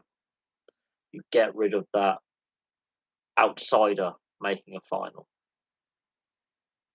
So it's not good for the betting companies, but it's very, very good for those teams that are heavyweights, basically. You're not gonna be like an outsider making a run to the final. If you are, it is very like a Fulham in 2010 for the Europa League final. Unlikely, and in the end, you know, not successful. Um, fantastic failures, the term I would use. Futile is another one. Um, Porto was a good side though. They had won the UEFA Cup the season before, so they had already had one European silverware, and they were a good side. They were just underestimated by the Champions League opponents. Um, yes, the record crowds for a lot of clubs generally are FA Cup games, and I've looked at the club histories, especially lower league clubs as well. Well, cup games in general generally get the biggest attendances for clubs um, um, throughout the club histories I've done. It's generally a cup game, be it an FA Cup, a League Cup, or a European game. That is the record attendance for a club um, because it's a one-off. You may not get that opportunity to see like that big team again. That may be your one chance to see that opposition or to see your team get to that stage. So um, they are unique sporting events, and therefore they do draw record crowds. Um, the end of communism, and therefore the end of centralised funding and the weakening of the Romanian economy. Its economics. Rugby union in Romania was very well funded as well. Remember when Havant and Waterloo went on to beat Swansea City and make the round of 16 in the FA Cup? They were 2 up to Liverpool, but ended up losing 5. Yes, Havant and Waterloo went on that famous run against Liverpool. Um, and before that game, apart from obviously the local community in that part of Hampshire, around Havant and Waterloo and Gosport and Portsmouth and that little part of the world, no one had heard of them. Imagine if that happened now with the strength of social media and what the importance of social media. The internet would go in absolute meltdown. It would just melt down the internet. It would just go into shock. Um, but yes, I do remember that. And that Liverpool side was a side that were very misfiring at the time. Very misfiring side. Great potential, not a lot of end product. Um, Well, my thoughts on teams that merge. A lot of the club histories I've done have come out like Newcastle were two clubs that merged together. Walsall were a couple of clubs that merged. Inverness Caledonian Thistle were two clubs that merged together in the mid 90s. So thoughts on it? Sometimes it's the only way to make sure that both clubs survive. It can have mixed outcomes. I think we've seen that across the board, the mixed outcome to a club merger, but it happens more regularly than people think. Um, and quite often on the continent, it does happen more regularly than people think. But sometimes it's out of necessity, to do so. Pooling the resources together, you can get a stronger product and therefore a more stably run team. Um, I think it's great. It's both. Yeah, as I say, it can work, but it can also be an utter failure, um, and lead to further problems down the line. Team mergers have happened before in a variety of sports, and there have been mixed outcomes. Notice, especially when both club names are still in the name, like Havant and Waterlooville or Inverness Caledonian Thistle. Uh, Cali Thistle in the modern era have won silverware and been a very good side in Scottish football for their level, um, and have actually been pretty decent throughout their history. Um, no, Walsall were used to be a Football Alliance club at one point. They weren't always Football League. They were Football Alliance for their Football League. They've been in the Football League since 1892. But before that, for 3 years, they were a Football Alliance club. And before that, they were they either rejected by the Football League? I can't remember. But Walsall predate the Football League as well. Um, but they are an interesting club. I've done the video on Walsall. It's on the channel. I think the next lower league club I'm going to do is going to be Stockport County because they've returned to the Football League after a 12-year absence, if I'm not mistaken. That's going to be an interesting video to do as my next one over is a Stockport County fan. That's going to be very, very interesting to do that. Um,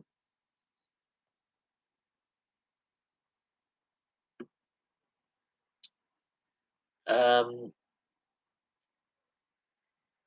but yeah, no, it is going to be interesting to look at some clubs like Torquay United. There's another club I've definitely got to do a video on because I've been to Torquay. I've been to their ground. Well, I've been past the ground on holiday actually when I was a teenager. And the day before was it the day before or the night before we got there, there was a pre-season game that ended in against Exeter. I seem to remember. It might have been a league game actually, because no, it was a pre-season, or it might have been end of season. It might have been playoff game. There had been a riot, a football riot. No, I haven't done Weymouth yet. I'm probably gonna do those National League clubs that have actually been in the Football League in my lifetime, which will be not a lot of them. But I'm going to do like clubs like Torquay United and Oldham Athletic, and I've done Notts County. Um, there's some other um, clubs that I'm going to look at. Yeovil Town's another ex Football League club that I'm going to do a video on. And clubs like Torquay and Stockport and Yeovil are very, very interesting because in Stockport's case, it took them a long time to get back to the Football League. In Torquay's case, they were a yo-yo club between the Football League and the non-league at periods back in the non-league. And Yeovil shot up the Football League and then down the Football League. Yeah, the National League is becoming a graveyard. It is. There's some clubs with some sizable fan bases down there, actually, and some very successful teams down there. And it's becoming harder and harder to get back out.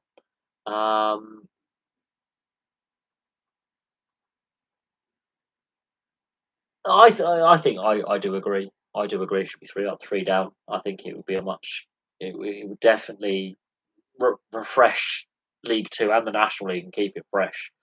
because they're like Wrexham, for example, have been down. I've done the Wrexham video. They've been down there a long time. Newport County took an age to get out. Stockport County took over a decade to get out. Torquay have yo-yoed and struggled, and you know, Barnet haven't got back out. So it's definitely a division that, yeah, is becoming a graveyard for the Football League. Yes.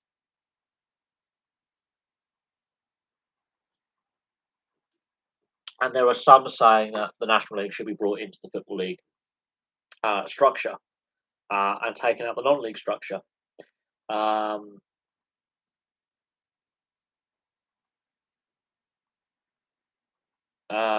Yeah, the North-South merger, because you had Division 3, you had Division 3 North, Division 3 South, which became Division 4. Basically. And then you had Division 4 North, Division 4 South, things like that. But basically, you had a North-South, so they had to structurally, geographically sort things out. That was, I think, back in as late as the 60s or 70s. They had that. It's very similar to the National League North-South. They to try and keep costs down, which is a good way of looking at it.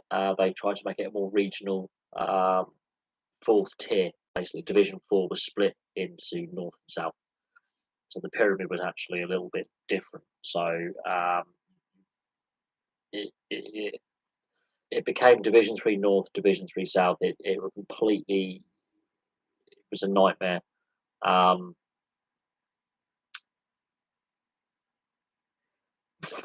The quality of refereeing in this country is definitely declining. It's not just the National League; it's across the Football League and Premier League, and it's been a mess for a very, very long time.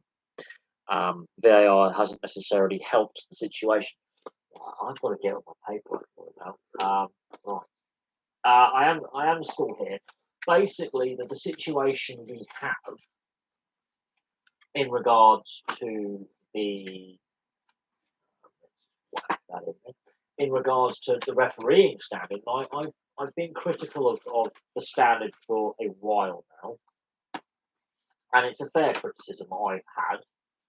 I don't think we're going to dispute the criticism that I've got for the various levels of the various refereeing standards. I would absolutely agree. Yeah, it's not great. We've seen some really poor decision making. VAR has been badly implemented again, or poorly used. Then we have to ask the question of the remit of VAR and a whole host of things not going right. But the reason it's hard to get out of the National League North and South is because when making it to the National League, they lose revenue because drinking in stadiums is banned and other setbacks. Yes, alcohol consumption, match side, as I call it, in the actual seating areas of the concourse is restricted and banned. It becomes less regional and becomes a national league, so away allocations, I think, are a little bit less. And then the price of concessions, so the burger ban, the or the burger bars and burger and chips, for example, costs more, and that put fans off. It's difficult. Also, it doesn't matter about the North and South and the National League in general and the National League structure. It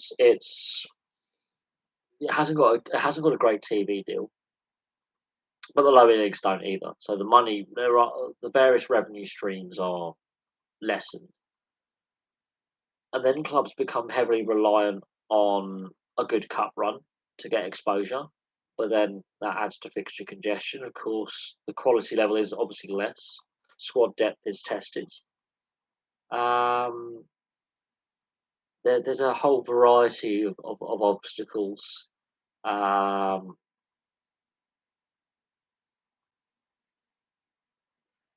and it's not the business model as well. Clubs do struggle. Um, that's why what Solihull Moors have done in a very short space of time to get to where they are I think it's 12, 14 years existence on the cusp of the Football League is fantastic. And shouldn't be, just FC United and Manchester, again, very similar length of time. Fantastic what those clubs have managed to achieve um, in a short period of time.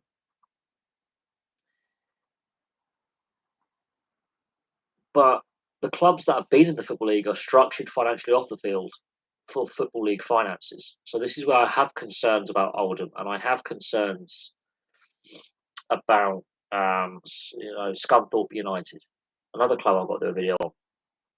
I think they're going to really struggle. Yeah, as I say, certain clubs are structured for Football League existence. Other clubs, not so much. So we'll see what happens.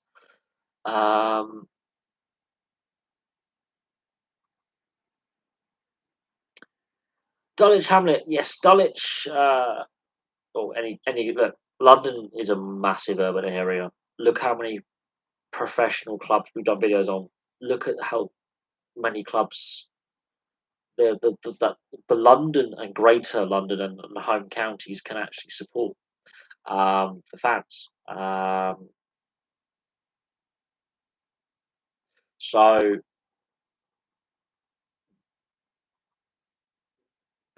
it, it's not hard to have a catchment area in London. Um, London can support a lot, a lot of sides, a lot of sides.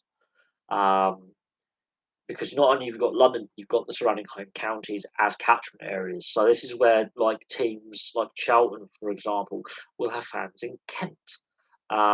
Crystal Palace have fans in Sussex, hence the rivalry with Brighton Hove Albion.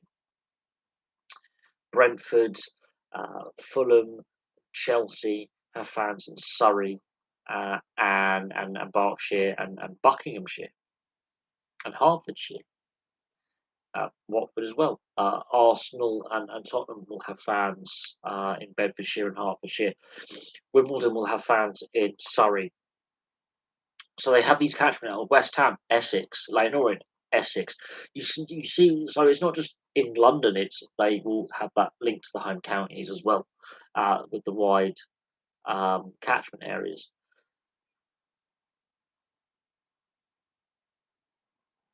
Yeah, the Aldershot and Eastleigh. Again, the problem lies with a variety of factors. Aldershot badly run for years. They've had money problems for a very, very long time. Eastleigh has the problem of Portsmouth and Southampton round the corner. And to a certain extent, Bournemouth traditionally was in Hampshire, now is obviously in Dorset on the county boundaries. There lies your problem with Eastleigh. Aldershot is just really, really, really bad ownership and bad structures. Anything inside the M25 might as well be London. Pretty much, it's classed as the Greater London urban area. But even areas outside London now classed as the Greater London metropolis and the Greater London urban area. Where I live is on the edge of it. For statistical purposes. But basically, London and the southeast has about 25 to 27 million people in an area that's about 10% of the country's geographical area, has a third of the population. Just let that sink in. About a third of the population lives in about 10% of the landmass of the UK. So, yeah, London and the southeast can support a lot of professional sports teams, not just football. That's why I'm surprised with the Rugby League World Cup, they're not trying to grow the game in London and the southeast.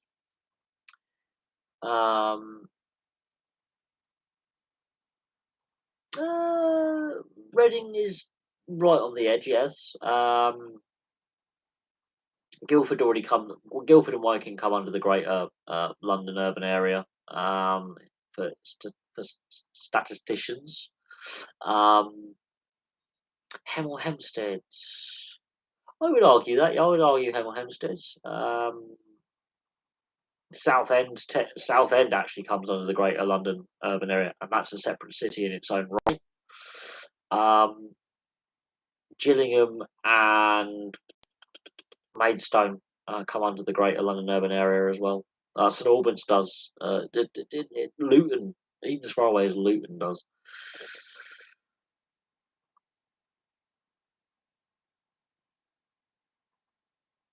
Yeah, look, like any club in London, as long as it's well run, has the potential to have success. And yes, we have discussed before. London has the potential to have its own league structure on its own. London is actually bigger than some countries that have qualified for the World Cup for population. So, and as I said, I've just done the Brentford video, and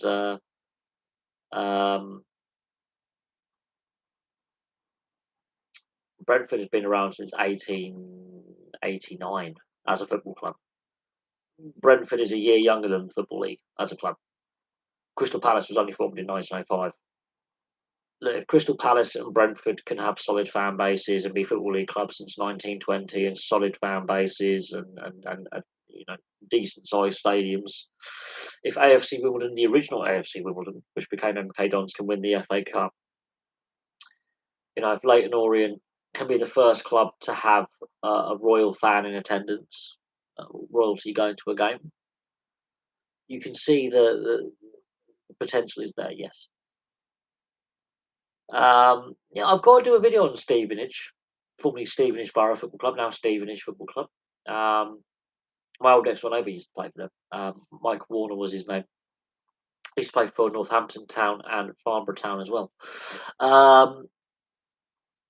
When I do the MK Dons and AFC Wimbledon videos, I think I will do them together. And I think the foundation day for MK Dons will be the day they move to Stadium MK. And the AFC Wimbledon will be the current AFC Wimbledon, but I will mention the past AFC Wimbledon, their existence until they moved to Milton Keynes, and then the refounding of the club after the move to Milton Keynes. And I will put the FA Cup, the 88 FA Cup, as the AFC Wimbledon video, regardless of what Milton Keynes fans feel. Because while I do agree Milton Keynes deserves a professional football team, the way that the owner went about it, there is no wrong way, but traditionally isn't the right way to go about it. They don't like each other. No, there's always disorder at those games. Always disorder. And Milton Keynes is actually nowhere near London geographically in comparison to some of the other rivalries with, let's say, Crystal Palace and Brighton. It's not the same. But the MK Dons and the AFC Wimbledon rivalry is born out of the owner being a dinmite, basically, is the best way to describe him. The move could have, the club could have been, the situation was a stadium issue. Plough Lane could not be used. They were sharing Selhurst Park with Crystal Palace, which was not a viable long-term option for the club. And Palace and Wimbledon fans didn't.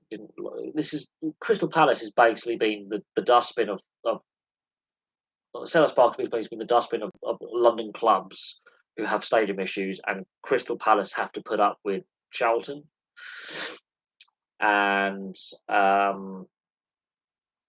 Wimbledon, and I think someone else has had to ground share at Selhurst Park as well.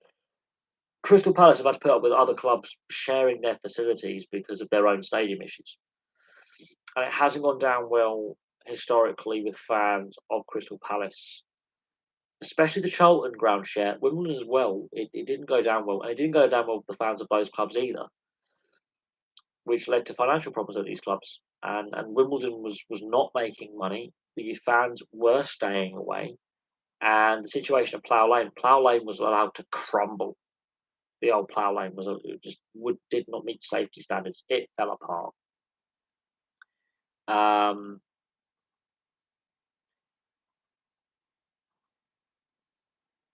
Dublin has a population of 1 million. Could they produce a decent team with a good fan base? There are actually decent. There are clubs that play in the All Irish League. There's a lot. There's about, I think, half the Irish League is based in Dublin, or the greater Dublin area of the Republic of Ireland Professional League. Half the clubs are from the Dublin area. It's not a big league, but half the league is based in Dublin.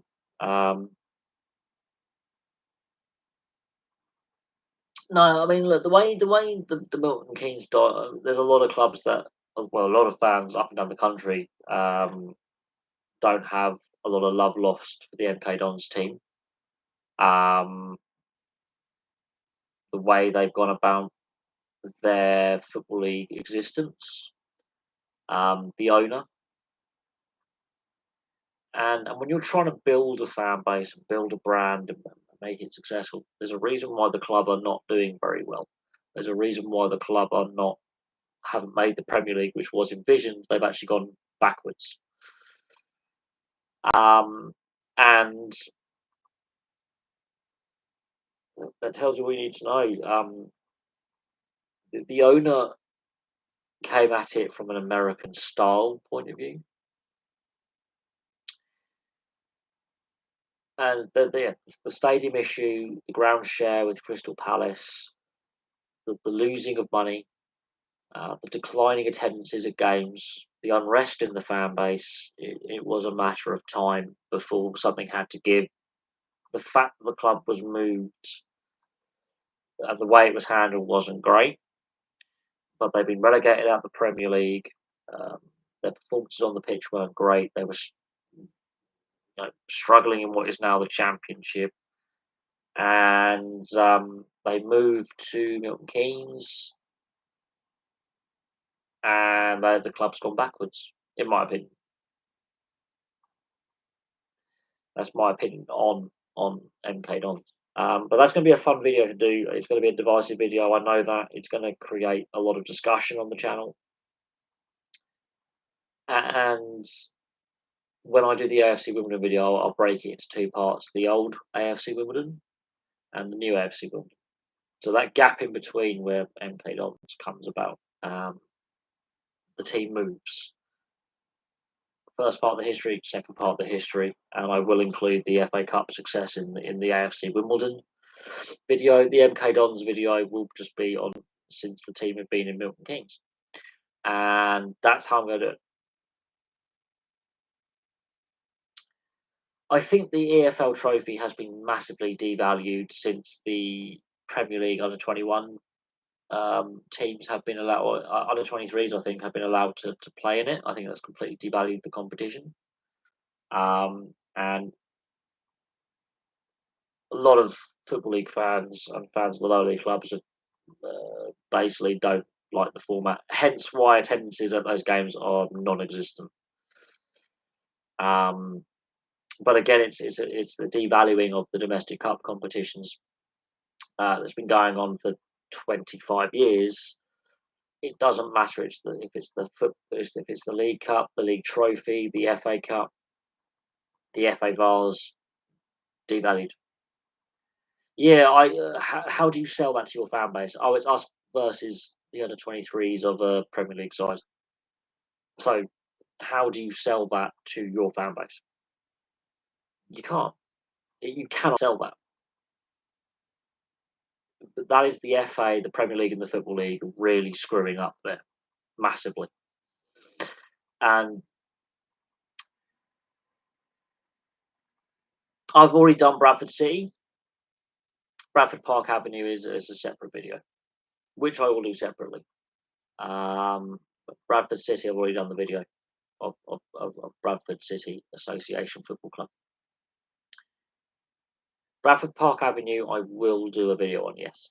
I've already done the Bradford City video. It's up on the channel. And Bradford Park Avenue is a separate video. They are a separate club. always have been.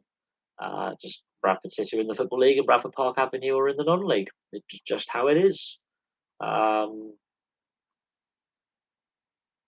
but it is definitely something that we're looking forward to do. Yes. Um, there's a few other clubs that I'm looking forward to doing that are in the lower leagues right now, like Morecambe, Fleetwood, Wigan Athletic, Blackpool, and I think the current Accrington Stanley, because they've only been in existence for a short period of time because there's been other clubs called Accrington. Um, then we've got, I think, is Harrogate Town back in the Football League? Um, then we've got Hull City's another one I've got to do. Lincoln City's another one. Boston United's going to be fun because they basically had some issues 20 years ago financially due to some um, financial irregularities. It's called fraud. It's called corruption, and they had points deductions for a couple of seasons and then got relegated. But no one really talks about Boston United's dodgy accounting. But yeah, that's another club I've got to do a video on. Peterborough United is another club. Eddie Butler, yes, the Welsh rugby union commentator. Shocking news. Um, very, very shocking and sudden news. He was on a charity hike. He was on a charity event in Peru in the Andes and died in his sleep. Wouldn't surprise me if altitude had an impact. He was 65. Yeah, died in his sleep. Stunning. I'm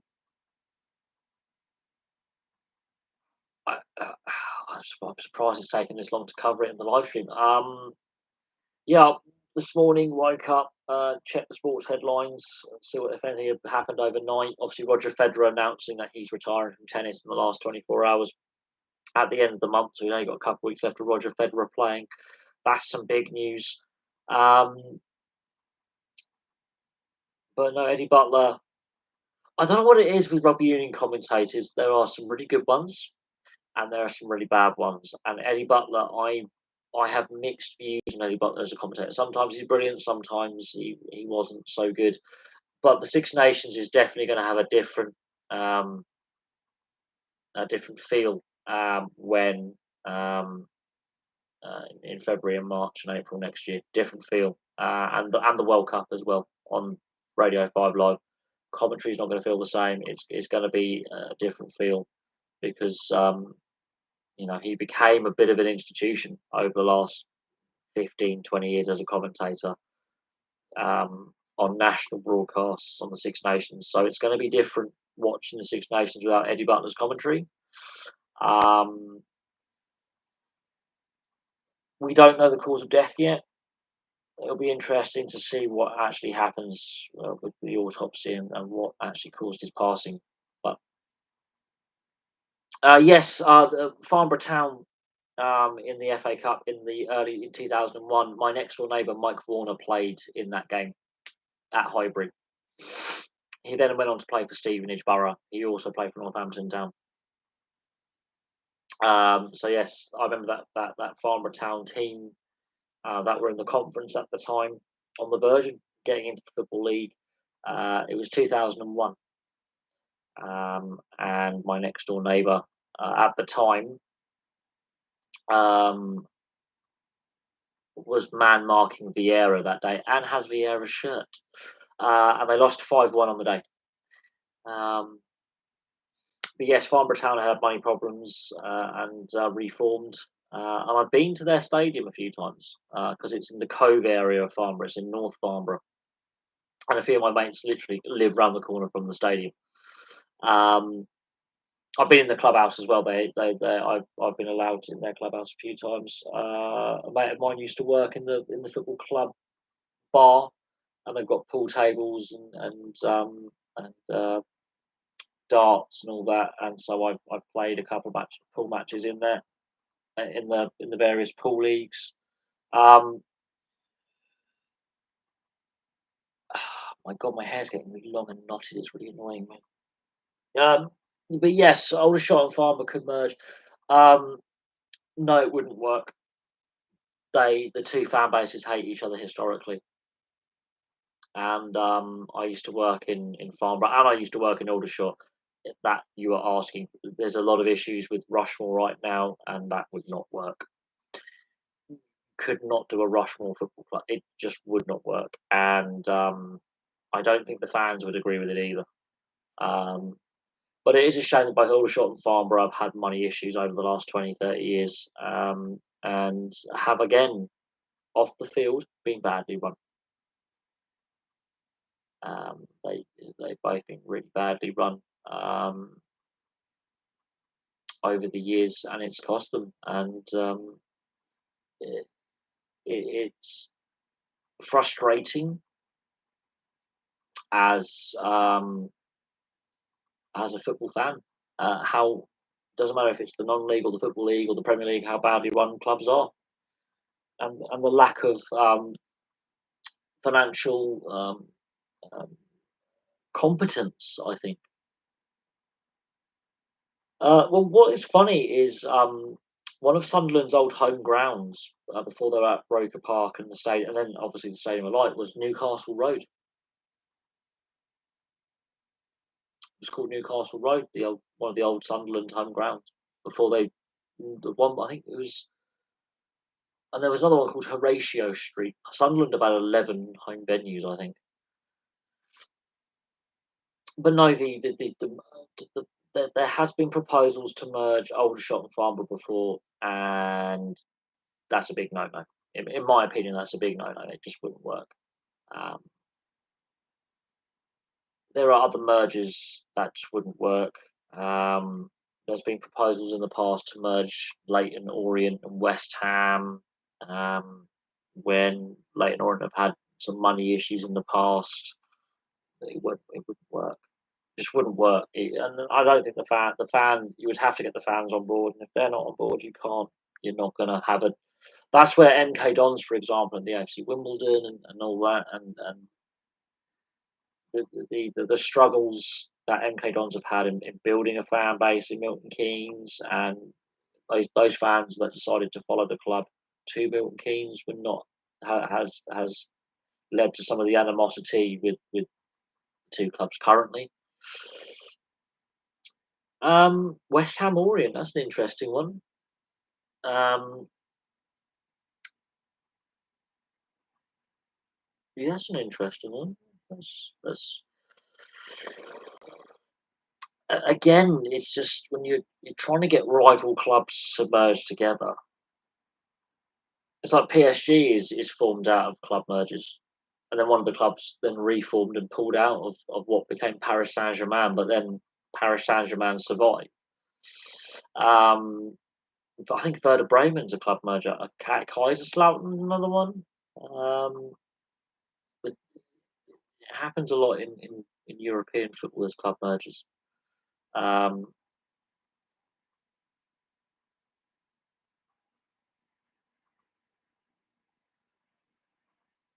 well, Leighton Orient have been more of a lower level club, and West Ham has always been in the top two divisions. So because of that rarity that they play each other, but the fans they have the same catchment area in East London. Their catchment areas historically overlap, so it is interesting. Is the best way to look at the fan bases of Leighton Orient and West Ham. I think Leighton Orient have a bigger fan base than people actually realise. But it's Greater London. It's London. London can support a lot of professional clubs, which is again why I'm surprised that they haven't. Rugby league, for example, hasn't really given that push to the London Broncos and the London Scholars to grow rugby league in London, because all the fan bases, apart from I would say Fulham and Chelsea, are predominantly working class in origin and still are today. Um, Moor Green FC merged with Solihull Borough, I think. That's Solihull Moors, isn't it? Yes. That was simply for financial reasons. Neither club were making a lot of money. They were struggling financially. You pull the resources together, and look what they've done. They're on the verge of the Football League, and I think they could do it this season. I think Wrexham will get automatic, and Solihull Moors will probably do the playoffs again. And maybe I think Solihull Torquay will be the playoff final. But Wrexham will do it outright. That's my prediction for this season. I wouldn't say Forest Green needs to merge to survive. I just think they need to have realistic expectations for where they can make it in the Football League. Um, that's my opinion on that one. Chesterfield, another Football League club that's stuck in the non-league, although they could make out, but we'll see. It's easier said than done. I would say Wrexham win the league outright. Solihull Moors Torquay playoff final, although Yeovil Torquay playoff final will be tasty because that's a West Country Somerset Devon kind of clash, which will be interesting. And those two clubs do hate each other from non-league and football league days. And the local rivalry, although Exeter is the club in between, that could be quite tasty as well. And then, of course, you've got Plymouth, who are in the Football League. The West Country is under, yeah.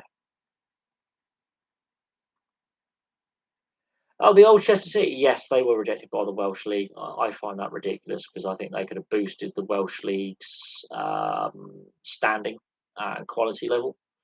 But that's another club that just struggled financially and for a number of reasons.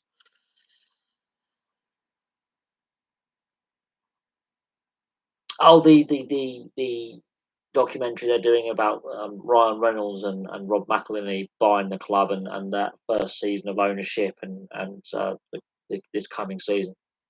I'm not interested in those fly on the wall sports documentaries. I think they devalue and cheapen professional sport a little bit. But that's my personal opinion. Personal opinion notwithstanding, that's my personal opinion on that.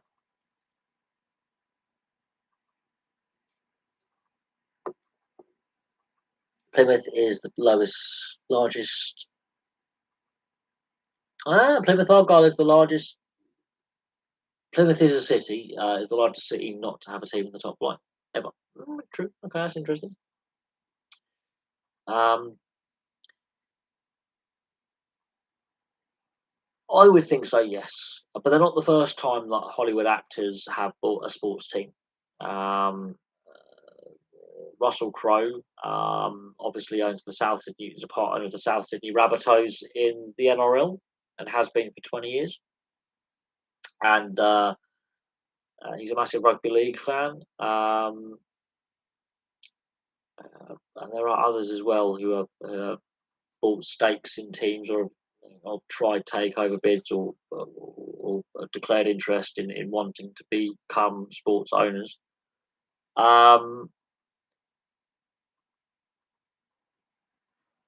So I think they're in it for the long haul. I don't think this is just for, you know, I honestly think they are prepared to invest and take the club forward. I think that is something we have to consider, that they are in it for the long haul, and they are willing to and prepared to stick it out. Um, but they're not the first film stars or celebrities to buy a sports team, and they won't be the last. There are others who have done it.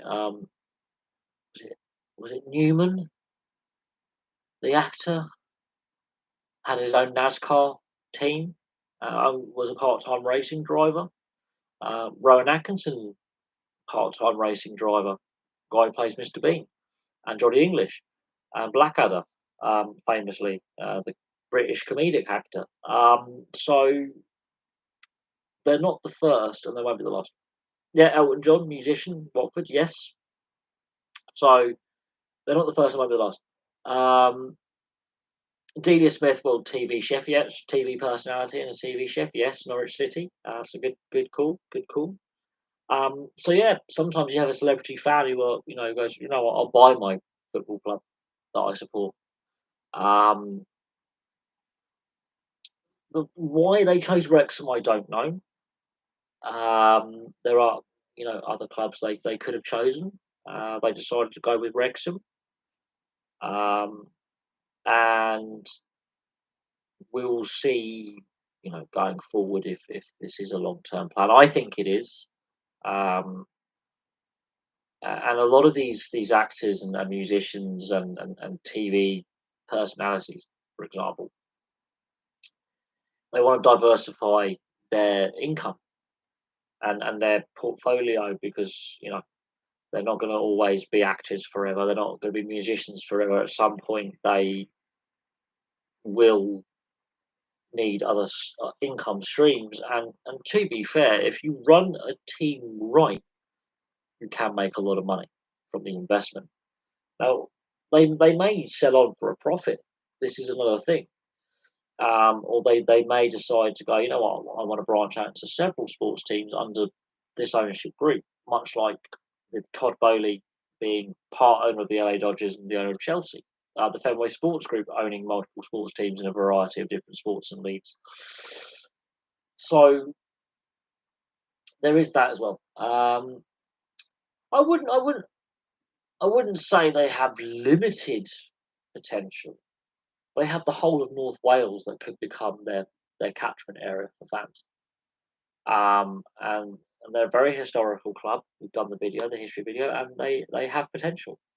Um, they are the third oldest club in the world, and they're the oldest in Wales.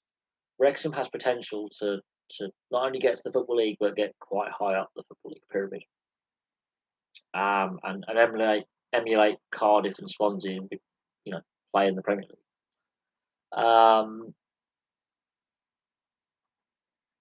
So if Wrexham are well run, which they seem to be right now, and have the right investment, which they seem to have right now, and make the right moves with building a team and investing in their youth system, they can make it only back to the Football League. I actually think Wrexham could become a Premier League club at some point. Definitely a Championship and no doubt a League One club. Um, the fact that Newport have stabilised in the Football League and that Swansea and Cardiff have both been Premier League clubs at points in their history tell you it's doable. And Wrexham are in a good position to have a good catchment area in North Wales and parts of England as well. Um, and there's that rivalry with Shrewsbury you could play off, and Crewe if they were to make it to League Two. That could be quite an interesting. Um, they could definitely build upon that. So we've done the history video on Wrexham, and I think Swansea and Cardiff are next to do of the Welsh clubs. But I want to look at some clubs that have, like Stockport, that have been in the non-league scout, and some other non-league clubs like Torquay United that have also been in the Football League, and Yeovil Town are other ones to look at. But I want to do Fulham next, the London clubs, and then look at some non-league clubs in the National League that have been in the Football League in my lifetime. And yeah, North East Wales, yes, a lot of good players have come out of that part of Wales. Neville Southall, Ian Rush, for example, and Robbie Savage come to mind. But anyway, I'm going to call that a stream. Thank you very much for all your questions. We're going to end on that lovely bombshell, that lovely note. It's a positive note. We're ending on a positive. We're discussing Wrexham and their potential, which is good to see, rather than a club going down. We're talking about a club on the up, which is good. So tomorrow, keep your eyes peeled for a Fulham Football Club video history, and I'm going to look at some non-league clubs as well that have played in the Football League. So it'll be like your Torquays, and your Yeovil Towns. I'm going to look at first because I've been to Torquay's ground, and my family are Yeovil. Some of my family are Yeovil Town fans, so they're going to be fun videos to do. And then we can, look at some other former Football League clubs that are in the non-league. I've done Notts County.